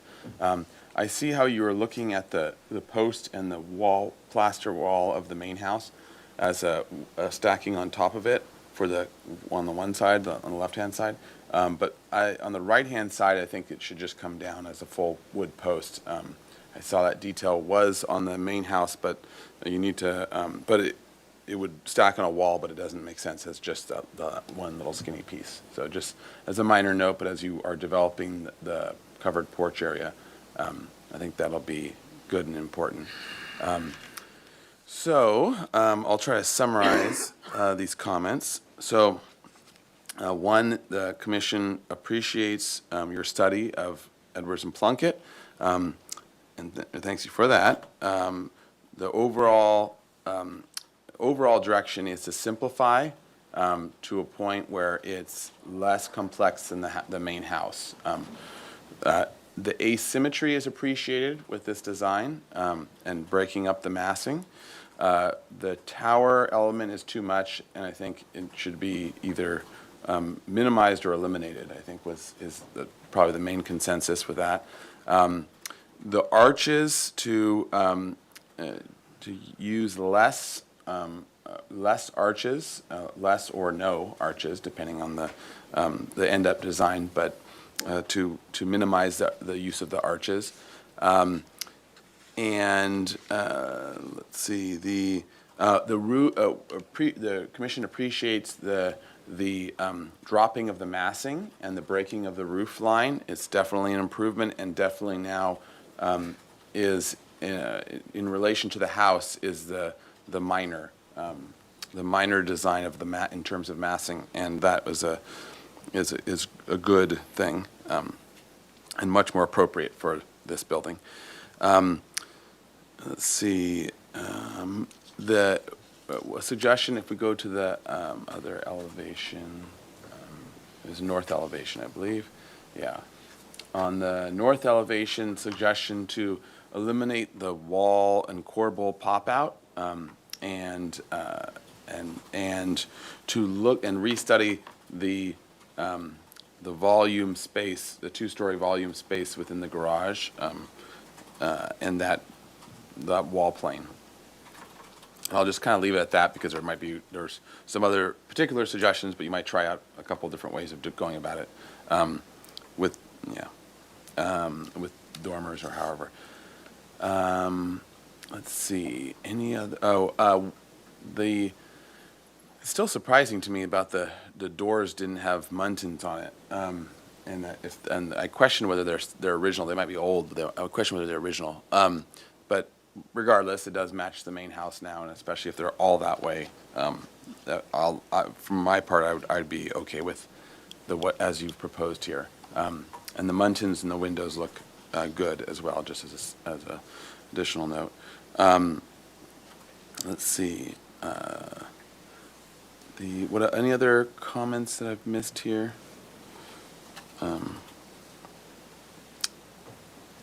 And I did mention the asymmetry is appreciated. Anything else? Anyone want to add? I think you got it covered. Yep. Okay. All right. So those are our comments. And yeah, so I don't think there needs to be a motion. Yeah. So. Well, a motion to, this is no longer a pre-application. It's gone for comment. Correct, so we would need yeah. a motion. So we need a motion. I'll make Okay. a motion for an indefinite continuance with those comments. Okay. Is everything clear? Anything else you need clarified? Mr. Chair, I think it's important for the applicant to understand that we have to make project compatibility findings to approve the project. It's, we haven't mentioned that before, but compatibility with the main house is one of the findings we've got to make. And I think you got to be there to enable us to make those findings. Mm-hmm. Yeah. And I guess something I'd like to add, just in case it's not obvious, that we all have different comments, and sometimes we agree, and sometimes we have differing comments. So it's not like, do this, it's like, hear them all and synthesize and see what you come up with. Yeah. Okay. So, okay, everything? There's no comment on the eastern elevation with the Juliet balcony, so. Eastern elevation. Is that balcony a covered balcony, an important part of the program? Are you talking about the Juliet balcony. Juliet balcony? I'm talking about the back balcony, the other side to the south. But we're not. No, I understand that. Okay, so let's first give comment on the east elevation. Actually, can you go to the plan? This is, I maybe didn't understand the depth of that balcony. Yeah, I don't either. That might have been on the Sorry. elevation. It's just a little shallow Gotcha. wrought iron balcony. It's not meant to be a deep or anything that you'd be. So it seems to me that in that case, I don't know what your clearance is, but it looks like it's not very much. No. So it might be that you either break it into two Juliet balconies, which are, really shallow in that way, or you make it a full balcony, kind of go one way or the other with it. That would be an initial thought on that, is it seems sort of neither here nor there. If you're going to go Juliet, then really pull it tight and you can't step out, you're just looking out. If you're going to go full balcony, go full balcony. And then I would also just be cautious about the curved railing, because is that, yeah, studying Edwards and Plunkett's and those proportions of things, they might have something. That was from another Right. Edwards and Plunkett Okay, home. yeah. And also on the western facade of the main structure, there's a very sort of decadent Juliet balconies, and we did not. Want to go there with it. And Yeah. last time I came here, we did go there, and I felt that there was Yeah. negative feedback. I think in terms of the elevations of it, you're probably on the right, you're going in the right direction. They're simpler. They're definitely simpler, so I think that's good. I think it's just going to be a matter of studying that shape as well. with Just that. to chip in, I would be much more supportive of two separate Juliet balconies. It just doesn't make any sense to have a shallow one that spans across two different door openings. Right. Just that last time I was here, I got That's right, feedback we- saying to not do that. So Oh, I don't remember what it looked like. I don't think that you were present at that. And that actually brings up kind of the part of the tricky part of us in our situation is, it's one thing to try to give design guidance in those ways, but our design guidance is we're trying to help with some ideas that might work, but the reality is not until you draw it, then you see like whether it works or not, and it is part of that. Part of the trick is it's not easy or simple. It's a struggle. Yeah. So, and it just needs to be wrestled with design-wise. That's why my hair is turning gray. Mine too. One Commissioner comment, conceptual comment. The volume of the building is to the exterior on the ground floor and the second floor of the south balconies and porticoed walkway, whatever. That creates the volume of the building, and you bring, and so that is the effect of making something that is relatively small, a garage, big. So as you're on the second floor, all of a sudden that balcony now generates your roof height, whereas if you were in at the real exterior wall, the roof height is less simply because you've got less span. So you're giving us a large volume that is creating a dominance over the main house. And if you say, yeah, rearrange the parts, bring the exterior walls in, whatever, make that volume smaller, the program is the garage. The program maybe also is an exterior covered walkway or an exterior deck, I don't know. But the main program is the garage, and if you work off that volume, all of a sudden things get smaller and less expensive, whatever. And there's also a gym in that. But you're seeing this sort of the struggle that we have to go through as we're trying to describe a potential idea or potential solution. But in the end, you've got to draw it out, figure it out, and then come back from there So, all right. So with those comments, and you have a motion, and then was there a second? Does anyone want to second that motion? I'll second it. All right, Commissioner Jordan, second. Any more discussion? All right, roll call vote, please. Thank you, Chair Grumbine. I'll take the roll call vote. Vice Chair House, Yes. Commissioner Jordan, Yes. Commissioner Ensberg, Yes. Commissioner Butler, Yes. Commissioner Lenvik, Yes. and Chair Grumbine. Aye. Motion passes. Thank you. All right, thank you. Thanks very much. Thank you. All right, we have to wait for 1 minute. Yeah. So I'll just do a Jeopardy I was just going background to song. suggest you sing the Jeopardy song. Okay. The original Santa Barbara Airport upstairs was Peter's sewing machine. Remember that? Did you live here during? Oh, yeah, but, I was gonna say, the girlfriend at the time broke up with me there. oh, no, ouch. So when he mentioned the airport, Yeah. you're done, dude. But it was Peter's Flying Machine, right? That sounds vaguely I familiar. mean, we're talking late 70s. Yeah, yeah. No, that airport went through one bad remodel. After another. Yeah. I mean, it was Oh. upstairs. Yeah. But now it's pretty nice. Upstairs? It was a restaurant? Yeah, yeah. Some Restaurant outdoor bar. seating, and, yeah. I used to, before I moved back here, I worked in the Bay Area, but I worked for a company in Santa Barbara, so I spent a lot of. All right. Well, bar upstairs. we can continue now. No, we're talking about bars. You're old friends. Sorry. Okay, We're live. yeah, I know. All right, so let's continue on with item number 5. This is the last item of the year, one-time pre-application consultation review. So this is for 932 De La Vina Street. So this is the project site is located within the EPV district, part 1. The proposal is for a 3- and 4-story mixed-use development. This is a one-time pre-application consultation. No final appealable action will take place at this meeting. Project compatibility findings would be required for a project design approval. The project was last reviewed as part of a one-time pre-application consultation on August 31st, 2022.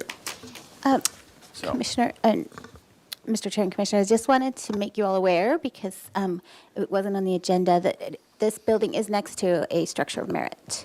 And you'll have to make compatibility findings to the historic resource as well. And I just wanted to show it to you, just so you know. It's this building, which was designated in 1981, actually. And just for your reference, because that's part of our ordinance too. Yeah. great. All right. Thank you. All right. So if you would introduce yourselves for the record, and then we'll go through the minutes from last time's application, and then we'll let you present, 15 minutes. Perfect, thank you. Chair Grumbine, members of the commission, my name's Craig Minus with CAM Land Use and Development. I serve as the project's land planner and project manager. Like you said, we were in front of you in August of this year, so we were returning. You had given us some significant comments back then, and so we're bringing it back and hopefully made some progress. But I'm here to do a few things. One is to reintroduce you to the team and reintroduce you to the project. CJ Hornsman with MW Architects is with me. He's our production architect.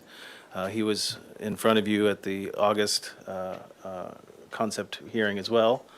We've added a new member to the team. Welcome Henry Lenny with Lenny Studio Designs.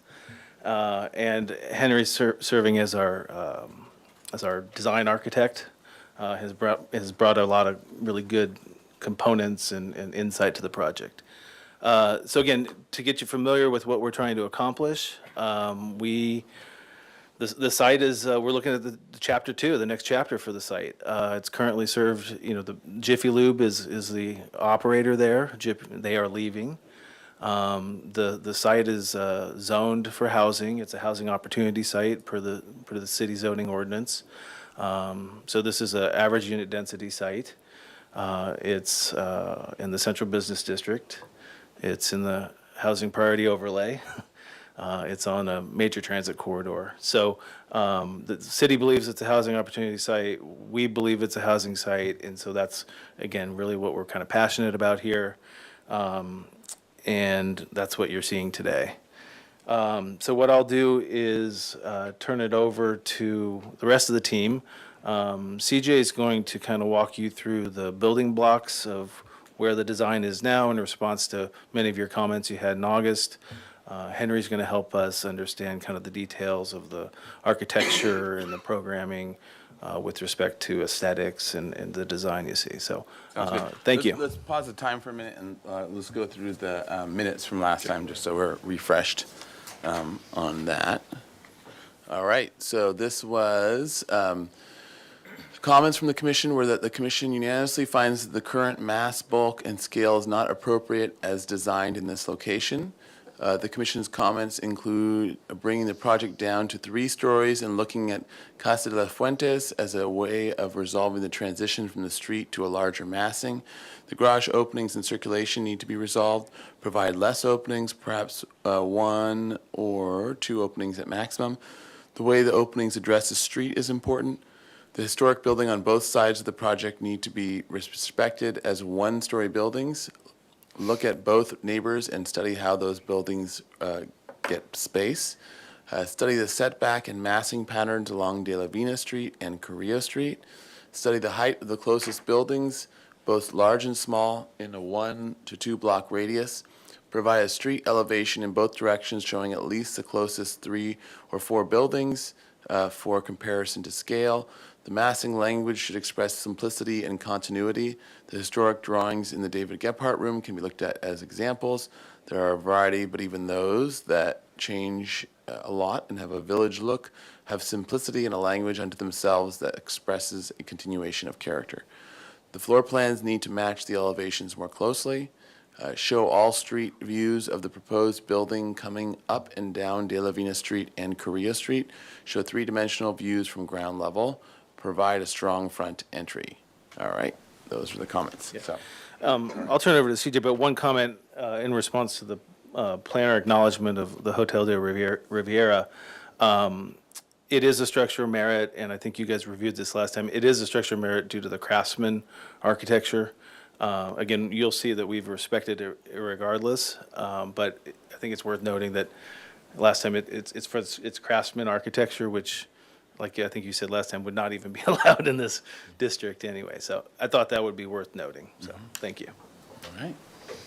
All right, good afternoon, Chair. And thank you, board members, for meeting us again, sitting down on this project. Back in August, we presented kind of to this committee, a 4-story infill project with kind of a maximized envelope, strong street presence on Carrillo. And based on the feedback we just reviewed together, we've kind of gone back and reworked our program, evaluated setbacks, building heights of surrounding neighborhoods. We also reviewed precedent projects, as mentioned, like Casa de las Fuentes, which and how it relates to its neighborhood context to see how it steps down and how it relates to surrounding 1-story projects. We have some 2-story, some 3-story on the block, so we responded to that as well. The studies kind of resulted in some major design changes, as you'll be able to see as we walk through the package, and some major adjustments to our program. So first, we were able to retain a good mixture of new housing opportunities within the 3-story building, which is more compatible with the surroundings and the surrounding building heights and scale of the neighborhood. You can see on the title sheet here, we have a Carrillo Street cross-section, as well as a vicinity setback context analysis to kind of guide where we fit within the next couple blocks around our building. By evaluating, starting with the neighborhood setbacks, we found kind of a mixture of 0 lot line setbacks, deep parking lots, some midline setbacks with some deep lots. So we responded to this by varying our setbacks, and we'll see that in the site plan later on. But where we're stepping the setbacks back towards our neighbors, especially on De La Vina, where we have a small 1-story, we match the setbacks there, and then we step our setbacks back, kind of in response to the firehouse and Hotel Riviera on Carrillo there as well. We also opened up the corner of the intersection at De La Vina and Carrillo, kind of to present an inviting entry point to the interior courtyard. So that'll kind of be clear as we walk through the architecture. And just giving that corner back to more of the public space, creating kind of a negative corner rather than a strong positive tower, which we had before. Henry's going to walk us through the plans and kind of introduce the design direction for this architecture, but I'm looking forward to getting your guys' further feedback as we work on this together. Great. Well, just to clarify, I suggested that we should come before you to respond to your comments that you made last time. And in the process, we made some significant changes both to the plans and the exterior of the building. And after discussing it a little bit, we thought that we are really part of the Pueblo Viejo district in this case. and that we should take a Spanish colonial revival excerpt, I think, because we are within walking distance of State Street anyway. And this may actually encourage, as the projects begin to develop, to have a nice walkway, promenade, I think. So, in general, what we did is that we placed, how shall I say it, the money for the construction where it's going to be most visible. You will see that in general, the Carrillo Street elevation is the most prominent elevation, and that will have 12-inch walls. And the doors and windows will be reset all the way to the back to capture as many shadows as we can, even though we're in the north elevation here.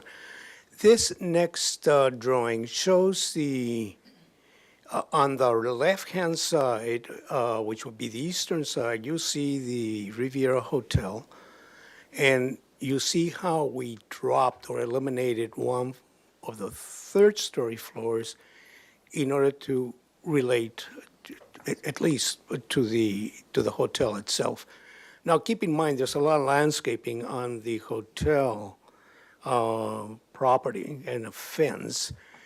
And so we felt that we should concentrate on what's visible from the street, and what's visible from the street is essentially what we addressed. Now, just going towards the first floor, in this case, 12-inch walls, some French doors. We have a 12-foot ceiling because of the parking situation, so we thought we might as well take advantage of that.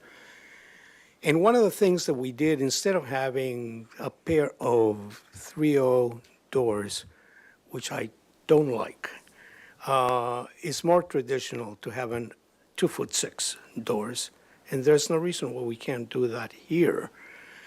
That will give us more mass in relationship to the fenestration that we have, and that is what we're looking, more mass.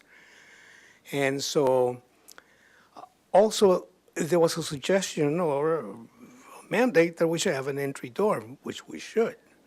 And so we actually placed an entry door that curbs in. You can see it in the first floor. There it is. It curbs in and becomes a paseo that goes all the way through to the parking structure or the parking area. It will have a door or a gate, preferably a door with raw iron that you can see through so that it really reads like an entry to a house. In the back and the parking side area, there could be a gate that opens with an automatic opener or something like that. All right, just proceeding along on the first floor, there is a corner window. And that corner window the window itself, again, we haven't defined the materials. It could be wood, it could be steel. Let me see, let's go to there it is, the other end. So it's a very deep recess window with a thin canopy on top of it. Why? I don't know.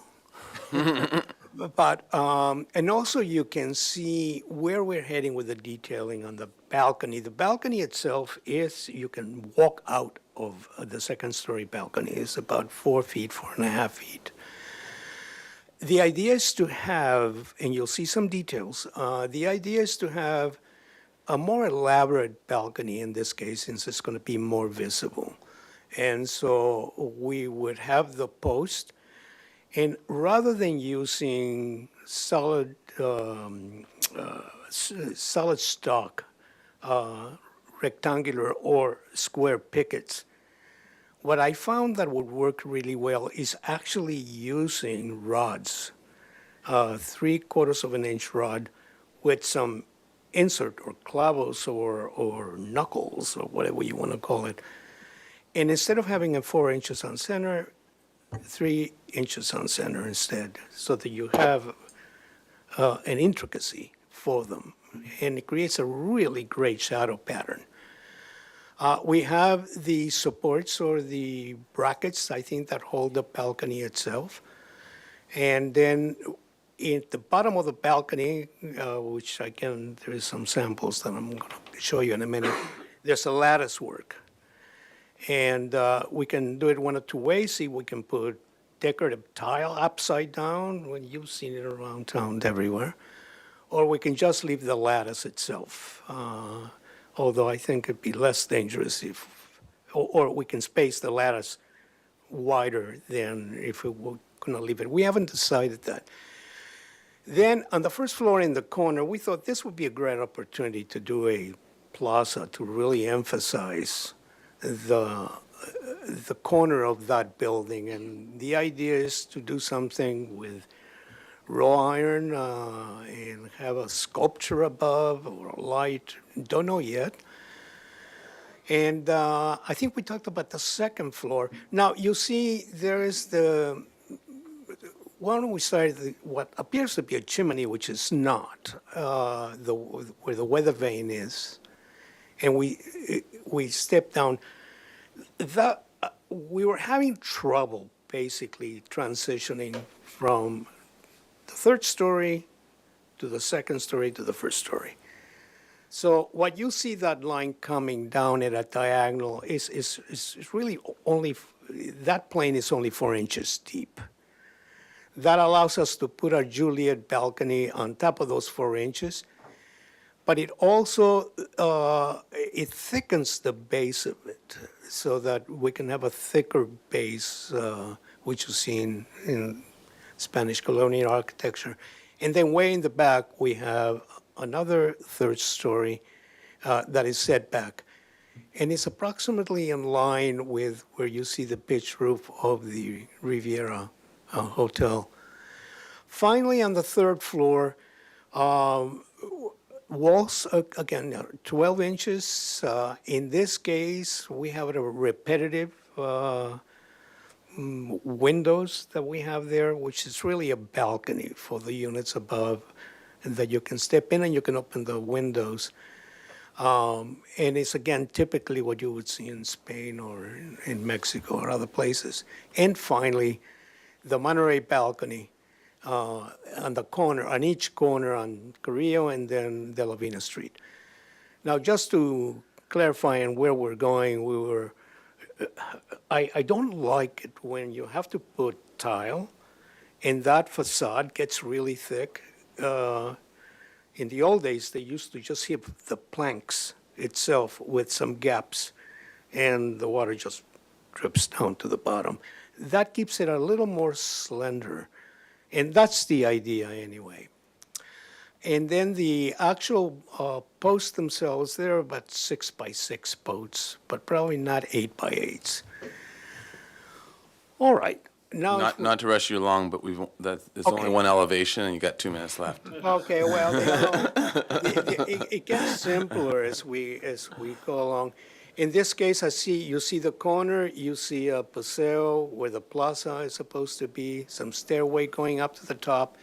We simplified part of the detailing in this elevation simply because there are some huge trees that we probably are going to be beneficial for the project that we want to leave.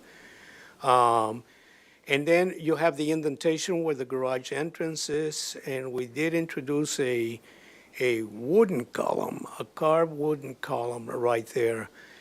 And then you see the transition similarly to what we did on the Carrillo Street elevation, where we removed the third story, dropped it down so that it relates to the little bungalow that is next to us. All right. Now, as you turn the corner, which in this case would be the south elevation, things begin to get really simple, and this is where we hope to catch up in saving some of the money that we spent in front on De La Vina Street. A very simple architecture. The 3 openings that you see is actually for the parking garage. As you proceed along, there's a 4-story element, but only in that corner, which is probably not even visible from the public view. And that is a larger unit that we have. All right, next. Well, here are the floor plans. But anyway, the floor plans, the way they're shown right now, generally match the elevations, even though we have to make some refinements or adjustments to both the elevation and the floor plan so that things work out. So you have the first floor. They all have, again, like you suggested, entry doors to each unit. The second floor, I think, well, there it is. It's self-explanatory. And then we have a patio area, a garden area in the middle. And then we get to the third floor. And finally, the fourth floor is where the roof plan is. And the larger unit is there. We wondered if we should use that roof as a benefit. It's an amenity to all the units. And the answer is no, we decided not to do that simply because it gets us into some complications with stairways, elevators, and so on. So the idea is that that fourth-story unit will have a very nice terrace there, and it would have a view of the mountains. And then everything, again, drops back down. All right, let's go on to the, the details. This is what we intend to do. We haven't defined them all together. You have the tile roof, where we have some flat roofs or flat parapets. We have some tile. That's the raw iron detail that I was talking about, and there's one similar, not the same, right above the 99-cent store. The paseos will have brick. The tile roofs, we're probably going to use the Western low-fired tiles that mimic the handmade look. It's getting difficult to find the real handmade tiles in Mexico. And then details like the weather vane, well, that is a sheet of metal, probably 3/8, that is plasma cut.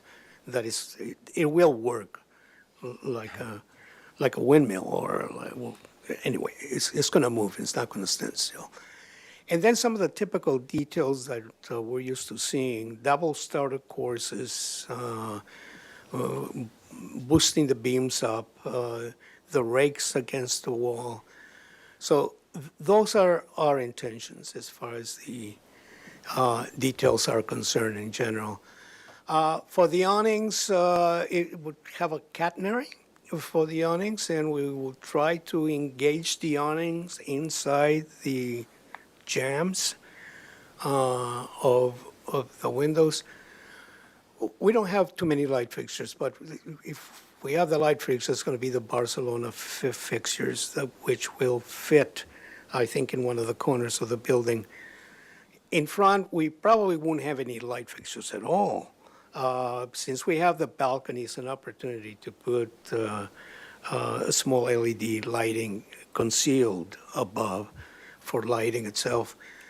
And then you see what we have in mind in terms of the details. This is a wood detail, which would actually be split in half. It's false. And then I have some fellow in Mexico that can carve this thing there. And then And you're technically out of time, so if we can just keep scrolling and then keep commenting as you go. Okay. Well, let's go to the landscaping because that's important. Just No. it doesn't get us there? Oh, okay. And anyway, landscape plan, very, very simple. We don't have too much landscaping. The idea is to use some king palms, cocoa palms, boxwood hedges as an example. Mulch is very nice, but probably not grasses, or probably not agaves. It's Santa Barbara. And so all in all, I think we're pretty good with the drought situation. All right. Does that conclude your presentation? Yes. All right. Thank you. All right. We'll open public comment. Anyone in the room wishing to comment on this item? Oh, all right. So if you Thank can you. fill out a speaker slip They did, yes. So perfect. first we have Brian Smith. Mr. Smith, if you can go ahead and make sure the mic is turned on, and you have 2 minutes to speak. Perfect. Okay, so let me start with, on a positive note, by commending Henry Lenny on a beautiful rendition of a massive building. I think he has made it look about as good as it could be made to look, given its incredible size and scale. It's just too big. I own the little craftsman cottage that's right next door to this property at 920 De La Vina Street. This building, especially on the 4-story side, will just absolutely tower over my property. I certainly object to that elevation. It's only 5 feet away from my 20-foot high building. But even the other sides, I think all 4 elevations just need more space, more green space. The comments from the last meeting mentioned Casa de la Fuentes. Casa de la Fuentes has much more significant setback and green space from the street on both the Bath Street and Cabrillo Street side.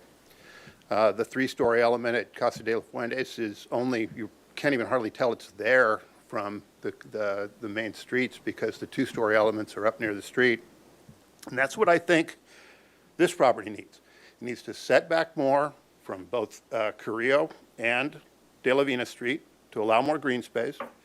And it needs to be, it shouldn't be fill up absolutely the complete development envelope for this property. There needs to be more room. I also have some concerns about the Riviera Hotel. The Riviera Hotel historically has always egressed through this property. No one who comes or goes from the Riviera Hotel goes from the Carrillo Street side. They all come in through that parking lot. And, how they are going to be able to continue to do that, I have some concerns about. The plan only shows a little grass strip connecting, which is partially mine, connecting to the Riviera Hotel. I don't know if it's their intent that that's how those hotel patrons are going to get in and out of that property, but they would have to completely reconfigure that hotel to use it once it's blocked off like this. I feel like both the major frontages. Sorry, I didn't mention this at the beginning, but you only get 2 minutes I normally. understand. So I'm trying to be as if quick you as I can. Yeah, if Okay. you can. So I also just want to, and really just one more item. I think the parking could be a real issue here.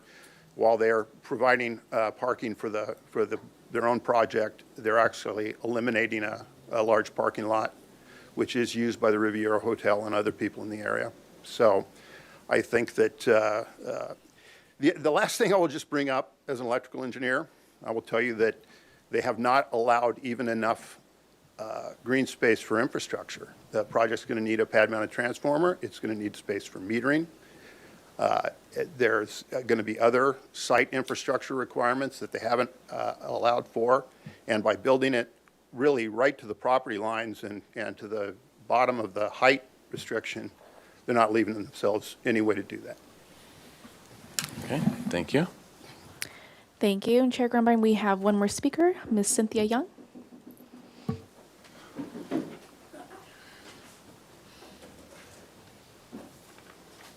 Hi, I'm Cynthia Young. I'm Executive Director for Santa Barbara Community Housing. We are the owner of the Riviera Hotel, where we provide low-income housing for 30 people in an SRO. So it's not really a hotel. It's actually, the city's going to control it for another 90 years. So we've got restrictions on it for 90 years. Thank you for what you said. That's the reason we came. We didn't know about this. And we have 2 major issues. One is egress onto our property. We have no way to get anything into or out of Riviera without going through the parking lot. We can't unload on Carrillo or Castillo. We can't get in from the backside. So egress is a problem for us. Plus, we have utilities that run through that area right now. So our laterals actually run to De La Vina. So we just want to be included in any more mailings so that we're involved in this. Thank you. All right, thank you. Thank you, Chair Grumbine. We do not have any more speaker slips. There is no one attending virtually, and we did not receive written correspondence. Back to you. All right. All right, to the commission for questions. This is another one-time pre-application consultation, so it has not had full planning staff review, or maybe any. Okay. All right, so let's start with questions. Commissioners? Commissioner Jordan? I have a question based on these last comments about egress from the hotel. Who owns the land from De La Vina in as far as deep as the hotel? Who owns that land that they are currently using for egress and also for parking? All right. Just as a statement of fact. I believe that's our property. I wasn't aware that they're using it for ingress and egress. I'm not sure they have an easement to do that. So I have to learn more about You're that. telling us it's your property. Yes. Right, okay. Yeah. I just wanted to clarify that. Yeah. Okay. Mr. Commissioner, Yes, Commissioner Brother. remind me, was the original design, did that include retail on the first floor? No. Has it all been okay? Yeah. And then, was it originally 36 units, and you're maintaining the same number of units even with the downsize, or No, we're at 22 units. this is for 22? Yeah, and just to clarify, I mean, we had conceptualized 36 at that. We hadn't solidified that. We really wanted to get in front of you from a size, bulk, and scale perspective. But yes, it's not 36. We've penciled in 22 at this point. Great, no, I was just, Yeah. thank you. All right, other questions? So I'll throw a question out there. So we had asked for 3D views and some of the other comparison. I know that you had the site, it's not site, you had the street elevation going all the way, a block in each direction, at least, the block plus in each direction. Thoughts on not having the 3D views yet? Yeah, was there a reasoning that you're? Yeah, let me clarify that. 3D views, I don't like the computer 3D views because they don't work. Well, they work. They're not very. Wanted to make absolutely sure that we were at least heading in the right direction. The next step, which actually CJ already sent me some wire diagrams so we can start working on that. But I wanted to make sure that I incorporate your comments to this. Okay. So next All right. time, you'll see the several 3D views. Yeah, and Gotcha. Chair Grabban, if I could add, our next step is really a formal planning application. We're really hoping to use this experience with you, or the second time around, to kind of solidify our size, bulk, and scale, and then we're getting our planning application in. So we'll see you again yeah. as part of the AUD approval process. You're so- looking forward to it. So, I hope that's No. encouraging. It is encouraging. Thank you. Okay, thank you. Commissioner, yep. Yes, Ginsburg? thank you, Chair Grumbine. Thank you for this presentation, really appreciate it. Question, can you talk about the circulation? You've got, maybe we could look at the floor plan. This is the site, but there's the entrance with the archway and the stair that goes directly back into the courtyard, right? Yes. Correct. So that's where anyone could go. Will there be gates there, do you think? Or is that something that anyone could walk in and go there and then go to their unit? Or you're still studying that? I thought about that. Yeah. And if you look at what happened in Gutierrez and Chapalo Street with the Perry Perkins building, we ended up having to put a cage in front of the Yeah. stairs. The thought was that the stairs themselves have limited access to the second floor, but for sure, there may have to be a gate right at the end of the stairs. to have control of who comes in and out. And that can be accommodated easily with what you have here. Yes. Yes.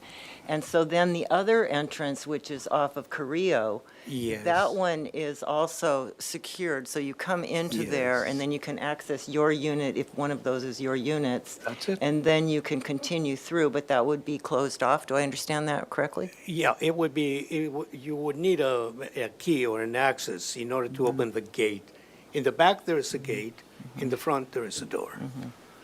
Right. And that's, right, okay. That's my question. Thank you. Mr. Chair, Yes, Vice Chair House. what role does the Planning Commission play in this project? Well, so they're going to have to approve the AUD density application, I believe, because it does dip into state density bonus. I can't speak to that. I haven't really looked into PC's role in that as well. So I'm not quite sure, but they might need to approve that. You have some input on that? Yeah. I'll follow the planner's lead, but my understanding, this is not state bonus density. We have 22 base density on the AUD site. And I could be, could be corrected here, but my understanding is that we would go to Planning Commission on the advisory. Right. And then it comes back to you. Because Yeah. it's under, what, a 15,000 square foot? Yeah, that was what I was anticipating. I could be wrong, but that's what I thought. Okay. It Other might be questions? density too, yeah, so Yeah, it does. Using the AUD calculator, it's a 22 base density under ADU, which is what we're consistent with that. I have a question. Yeah. You're not using the openings on the garage south elevation for natural ventilation? I mean, you don't have enough other openings to accomplish natural? No, we have that patio area or that garden in the middle, number one. At this point, we thought that the three openings were going to be enough. I have comments, but no other questions. All right, any other questions? I'll throw a question in there. For the, if you go to actually, the ground floor there shows it. So the existing hotel, Riviera, how far is that from, I'm assuming you're building to property line, it looks like, there, and how far of a distance is that? Yeah, we're building to property line only for this rear portion of the garage, so not adjacent to the majority. And then we've set back, I think we set back 2 feet here, and then some yards on the ground floor there, which is another, I think those are 7-foot yards, 6 or 7 foot yards there. And then proportionally, this is about a 12-foot setback to Okay. Hotel Riviera. Okay. And then the other question was just just so I'm understanding it, and I know you already mentioned that the elevations and the floor plan are mostly right, but there's a few discrepancies. I just want to make sure I'm understanding so if we can go to the elevation of the De La Vina. There we go. So that arch on the left-hand side, or the one big arch right between there and there. And then looking at the steps going up, and then some balconies. I'm not quite sure what's in what plane. And then if we go to the floor plan now, and I'm just trying to understand what. Or even the roof plan, Yeah. that arch shows. Yeah, so then on the second floor, it looks like the balcony on the unit 201 is, I'm just trying to understand. Looks like there's both balconies, there's a gap in between, and then on the fourth, or the roof plan view, you can kind of see that bridge, I think. Right. But I'm not sure how that actually, there we go. Where those things are playing out, is that just going to be part of what gets worked out at the next stages, or is there meant to be a connection between those? Yeah, there's flexibility there where we do it. We can actually go to the landing of that stair and get into that 201 unit. It's an option. So, okay, I see. Yeah. And that's kind of what your elevation was showing, I thought. Yeah, Okay. exactly. But I wasn't, okay. Well, I wasn't sure how it was, how it was playing out. Okay, that's it for my questions. Should we go into comments? Start. Who wants to start? Thoughts? Obviously, there's obviously brought up some bigger picture planning questions in this, including the neighbor and easements and et cetera. A lot of other pieces are there, obviously still going to be in play or in questions. But especially because we did give some generally specific advice or in direction, how is everyone feeling on the mass bulk scale, where the masses are lying, what the overall heights of things are? How is it feeling, both De La Vina, Carrillo? What are your, what are you feeling about this now, where we're seeing it? If no one else wants to, I'll Commissioner Lundvik, jump in first. go for it. I think it's a significant response to our comments the first time we saw this. I think it's really well done, and could be better, but it's pretty well done. I think that your fourth story is only a very, very small part of the project, and it's located on on two exterior walls, two outer walls. And, the neighbors might be a lot more pleased if that fourth story element was moved to the interior of the project. I don't think it would harm the architecture at all if it was pushed back in, but I think that, Brian might be, more pleased. I think the neighbors, as they view it, might be more pleased, but it's worth thinking about. I agree.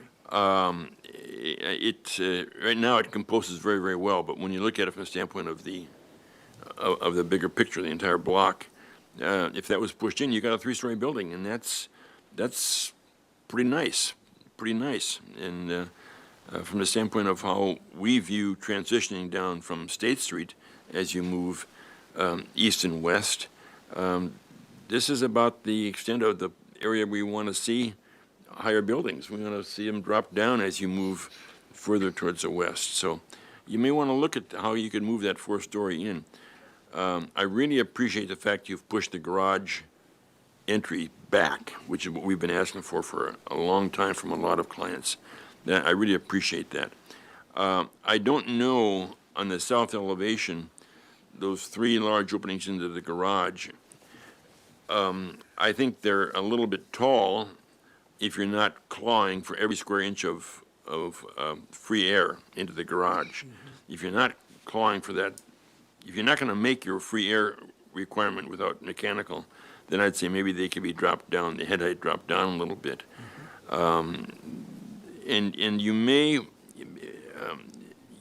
want to look at something decoratively in that opening, which would probably be more sympathetic to what Brian is concerned about when he looks out of his building at that facade. Right now, if he's looking out into an open garage through three openings, that might be a little bit tiresome after a while. So maybe that could be looked at as well. Although, just for clarification, the south elevation. The upper one, the one that's common to.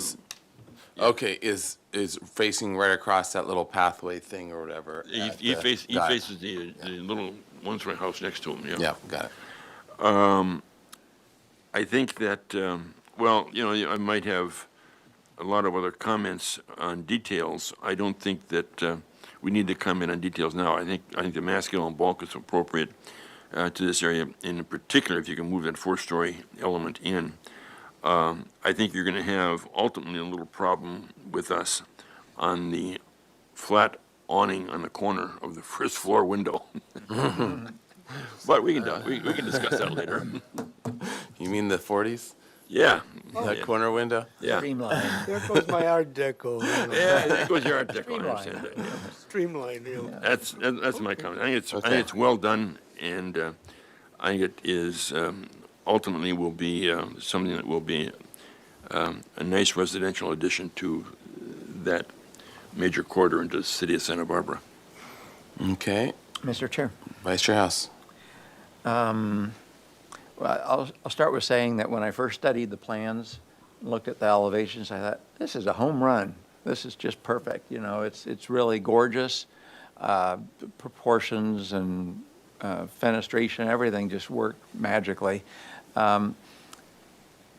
Looking at the site plans, I do share Commissioner Lenvick's concern about how to address the neighbor's concern and, you know, being next to the one-story building. Unfortunately, you know, it's the new reality that these property line to property line buildings are going to be more the norm. But anything you can do about that is appreciated, and I agree with the suggestion of at least moving that fourth floor in. But, yeah, I think you know, you've got a long ways to go. These are eyewash drawings, and you know, they are gorgeous right now. But hopefully what what this evolves into will be equally gorgeous. All right. Mr. Chair. Commissioners, Commissioner Butler? So I recall when you first presented to us, I referred to this as a monstrosity. Yes, you're the one. So I think you've made a very, very excellent move towards reducing the mass and reducing the overall structure, and there's some very well conceived design. So I want to give credit for that. I think that's a good step. I still think it's too big. I think fourth story is a great suggestion. Move it or get rid of it. Anything to bring this mass down, and you've set back, that's great. I think those are good conditions. When I looked at those two elevations, I think, let me see if I have them right. No, I don't. The south elevation and design is clean, it's simple, it's real straightforward. The east was pretty much the same. I thought that was both of those. The one thing I did kind of jumped out at me was that second story balcony really thrusts out from the line of the building. And I question the necessity of that. From both angles, it looks like it just hangs out over it breaks up the design, let's put it that way. So I wasn't really sure. And then that balcony looks almost like Monterey style, what you've got with that. When you go to the third story balcony, when you go to the second story balcony, it's more elaborate, it's iron, it's all that. So there's a little disconnect there. And again, I know these are early detail issues, but I think the issue is you've brought the mass down, that's great. If you can bring it down some more, would be even more helpful.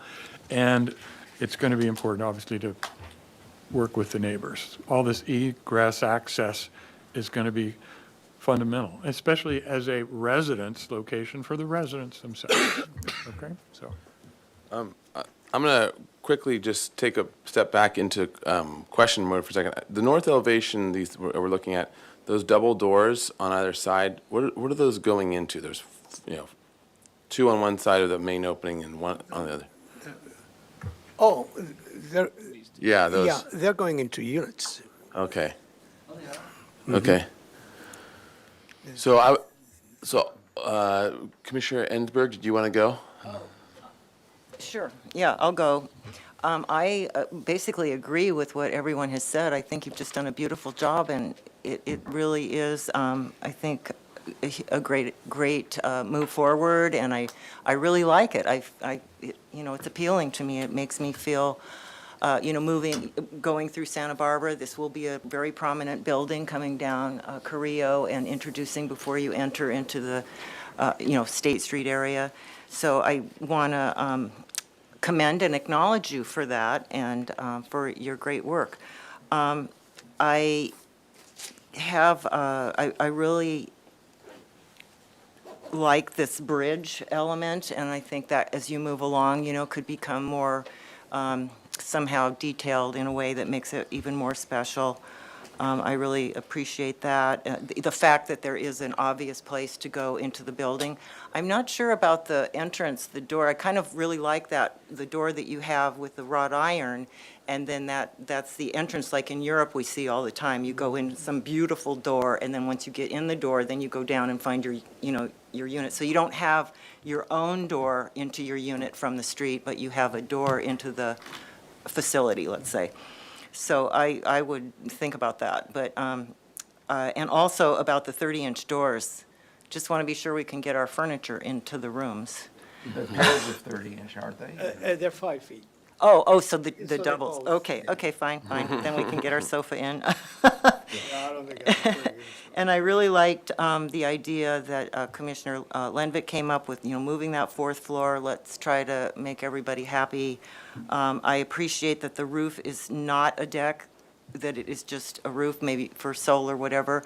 And I appreciate that, especially because it puts the people, rather than going up on their roof, it puts them out into the community. And you live in the downtown. So being able to, just go out, and I think that helps to support that.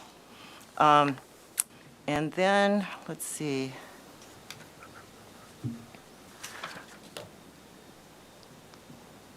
There's other details as it comes back, but I think, I know. The other thing was the railings.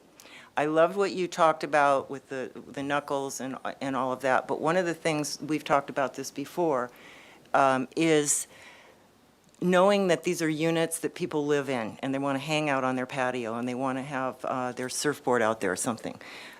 Maybe a design that can be more solid because obviously that's a beautiful, what you have proposed is a beautiful design. It would make, but would it really function that well for people who are from below and from above?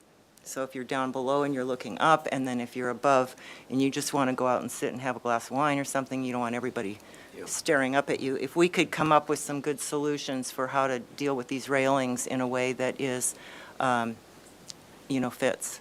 But I think you picked.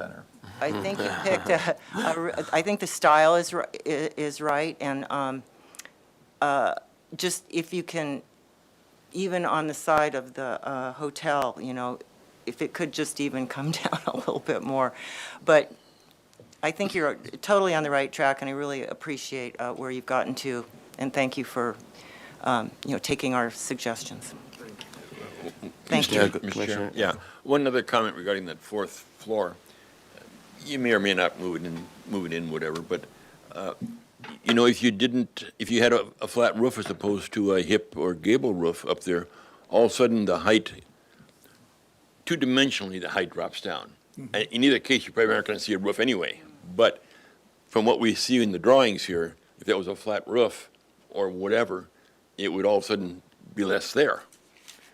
Yeah, you're right. Yeah, even though you'll never see it, Well, your point, if I didn't think about this, but if the fourth floor goes and incorporates the elevator tower so that you can have direct access from the bottom, makes a lot of sense, and you eliminate a lot of. I thought the idea of a freestanding elevator tower in that courtyard was neat. As opposed to, stuck on the building or walk in the building or whatever. It's there, and it's, by the time you get through with it, it's going to have red stripes on it going up or whatever, who knows? Don't say striped awnings. Be careful. Mr. Chair. Yes. Mr. Chair, when I saw this project in August, I had a very negative impression of the whole effort to develop this corner. You've made tremendous strides, and I have a very positive sense of that now. I recognize something that has surfaced in this discussion is that there are some neighborhood planning issues to be worked out, and I look forward to seeing how those are worked out. I have great sympathy for the adjacent property owners, but I also recognize the relentless pressure that everybody in Santa Barbara, all the developers, all the architects, all the review boards are under to increase the amount of housing, particularly downtown. So I have some sympathy for the developers and the architects who are trying to negotiate this stuff. And my advice is simply working within the envelope that the laws provide. Make the strongest case you can make for the decisions you make, because we're all facing that relentless pressure.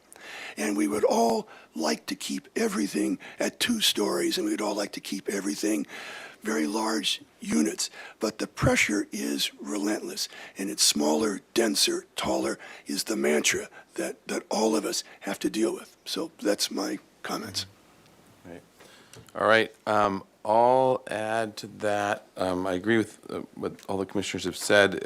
With maybe a little bit of nuance in a few, I'll just point out a few that I think might be worth part of this study. So I would say on the Carrillo front versus the De La Vina front, I would say I would question having residential on such a public front right on the sidewalk. And I think that just, the comment of either stepping into a hall and then doing the residential doors, I think that's a good way. The problem is, this is why mixed use makes so much sense, is commercial on the ground floor, it's the public, especially in a very busy major road, it is the public realm, and so you'd expect to have the most public things like stores and shops or offices even as it, and then you can see it like Starbucks and the deli and all those other things are built right to. It is fine and it makes total sense and it feels comfortable because it's the public thing, but I would question especially having doors right on it, but then are you going to do windows and still you're walking right by, you're looking right into someone's living room? No, just to clarify, we're Yeah. back about 8 feet from the sidewalk. Oh, can you go to the first floor? 6 or 8 feet. Okay. Wrong button. Maybe I was looking at that wrong. Oh, I'm sorry. Oh, okay, I see. You do have, some okay, so you're buffer gonna have for some, some plans, landscaping. landscape stuff. So that's better. I do think that the entrance for sure shouldn't be off of that, but I still do think that if it's possible, it's better to have commercial or public use of those. And I don't know all the planning implications of that as well, but I would say at least on the Carrillo side of things, I think those ground floor units are begging to be something public-ish. The ones on De La Vina you can get away with a lot more, but I still think it should be looked at with the idea in mind of having a gate and then having direct doors not right on De La Vina. So I don't know if other commissioners feel the same. I agree with you. Yeah, I agree. The thing about, in major cities, Chicago, St. Louis, New York, whatever, your ground floor unit is up 4 or 5 feet. Mm-hmm. And so the first floor windows and whatever are above the people that are walking, the eyesight of the people walking by. We don't have that opportunity here to get you up that 3 or 4 feet of steps. No, I agree. There may be a solution to it, there may not. That may be what we're seeing more of. I think what Brian Cornell did down on Lower State Street was that. They were back in a paseo, though, I guess, weren't they, where they had units right on the paseo. Yeah, and I think. Private paseo. So Yeah. It's tough, but. Yeah. All right. I don't know if other commissioners have wanted to weigh in on that factor as well in terms of general direction, but, okay. So at least some commissioners think that either Unit 101 and 102 should go to something public or commercial or whatever, or the, at the minimum, the entrance reworked. But again, that's Sure. not something we can deny a person on. No. Yeah, no, that's right. But I think we can make that as a suggestion to look at for if it can, especially if it can work, if it works planning wise. But as you're getting into this whole planning thing, I think there's gonna be a lot of that. The other point I would want to make is that, or at least some commissioners have said, is that I think that as you study the 3D, I think this is going to be important. Respecting the hotel and the setback of it can be studied in the massing form, because I know you're just looking at it in elevation right now, but that it is getting pretty close, and trying to get away as much as is comfortable. Maybe the courtyard in the center gets a little smaller for that. It might not be bad to scooch it in a little bit or squeeze it together and make it a little bit smaller of a court. Anyways, but I think that needs to be looked at as to how to respect that historic resource a little bit more as well. And especially in three-dimension views will help with that. So some of the other comments, in general, the commission is feeling much better about the new design. Thank you for your significant response to and listening to our our concerns. Regarding the mass, bulk, and scale of this project, it is generally going in the right direction. The suggestion to move the fourth story away from the neighbors and in towards the center mass that was one suggestion of where to put it, so that it's not as affecting of the neighbors. The general move of pulling the massing away as much as possible from the historic resource in a reasonable way is a general direction to study as you look at this in 3 dimensions as well. We appreciate pushing the garage entry back and that solution. The 3 large openings on the south elevation, to study reducing the height of those openings and also adding detailing, that would be pleasing to look at from a neighbor point of view. The corner window, since we're looking at it on the north elevation, is the corner window is problematic, and you may want to restudy that. The issues with the neighbors and the planning issues in particular are going to be very important to resolve, and so to work with them and also to understand fully your any easements and et cetera as to what will need to be handled on those fronts.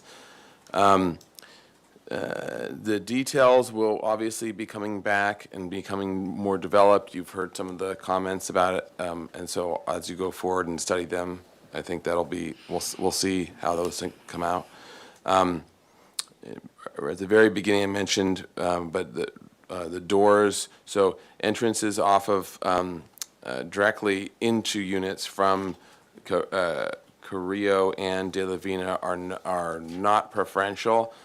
We'd prefer to see an entry into some sort of a vestibule or foyer or open space and then into the units. Let's see, so just as we're looking at it, the elevations on the north and west with the Muntins look good. The east and south don't have those. I forgot to mention that, but they don't cost any more to have Muntins, so. You're paying for it. You don't have to make them that simple. And then actually, one other thing I noticed, actually, if you can go to the, speaking of the windows, just as a general thing, they're on the east elevation, the horizontality of some of those windows, I think, should be restudied. They're getting a little 70s ranch, even with the big drop in the deep wall. So just a proportion of those. And then the railings, to look at the balconies, the railings of the balconies, to study designs that will help screen those balconies that can fit, that will eventually fit deck for stuff, for furniture and other accessories. There we go. Residential accessories that tend to collect on balconies. So screening for those and for privacy. Let's see. Step in from the. Oh yeah, I got that. I think that's all of the. Oh, and to be studied as part of the neighborhood plan, the planning discussion, to study egress and the utilities and any other easements that are going to be coming up. To the neighbors. Mr. Chair? Yes. Might be good to have part of the motion that on the next review, we would like to see 3-dimensional models. Yep. So 3-dimensional models, including looking at the relationship of this new design to the hotel, the existing hotel, as well as all the major views from De La Vina and Carrillo. So. Chair Grumbine? Yes. Couple other tiny things. Do we want to include something about Commissioner Lenvick's suggestion of a flat roof? Would that be something, or no? They're going to solve the problem. Okay. That's going to reduce the height and whatever. Okay. Yeah. And then I wanted to just say, when we're talking about addressing both of the historical, not just the one to the side, we have two. We have the hotel, and then we have the little house. Adjacent. Adjacent. So both of them should Good be point. addressed. And then finally, the discussion about commercial on Carrillo, that, we are looking for smaller commercial. So maybe there's a way you can still do what you want there with the units, but maybe you could have a small commercial area, because I think there is, that's something we've been trying to address as a city, to have not such large retail spaces. So there might be a possibility there, but I don't have a problem with the residential, as long as there is that, some kind of screening and whatever, and not doors. Is there a square footage target when you say small? Just smaller than, what we have right now is these very deep bowling alley type spaces. And so, something, yeah. And I think the reality of, if there was one room up front that was actually useful in some commercial aspect or public aspect, then great. It serves a purpose. It could have all the residential on the backside, and you would never know, and you'd enter from the courtyard or whatever. That would be totally fine. But the reality is, it's sort of like the opposite of surface parking lots, which are the worst things to walk by, because you're just walking by parking. The opposite of that is the most public spaces, and that's kind of where we want a lot of this to go, especially in the downtown density areas. Mr. Chair? Yes, I would Mr. just Yes. like to voice my support for the doors on the Carrillo Street elevation, just because I think they're a very nice design element, but it would work more successfully if that was commercial space, besides the fact that Carrillo is a pretty damn noisy street. And there are people that go racing, and you've got sound issues to address, and so it might be And a uncomfortable. foregone conclusion that it needs to be commercial, and then those doors can work for that, so. Yeah. All right. Okay, any other comments to add? We good? All right, everything Merry clear on your Christmas, end? happy holidays. Thank you very much. Merry Christmas, happy holidays. All right, and you guys heard this is a one-time pre-application consultation, so we don't need a motion. We just had our comments. And so that's it. We are All right, adjourned for we are 2022. Adjourned for 2022. All right.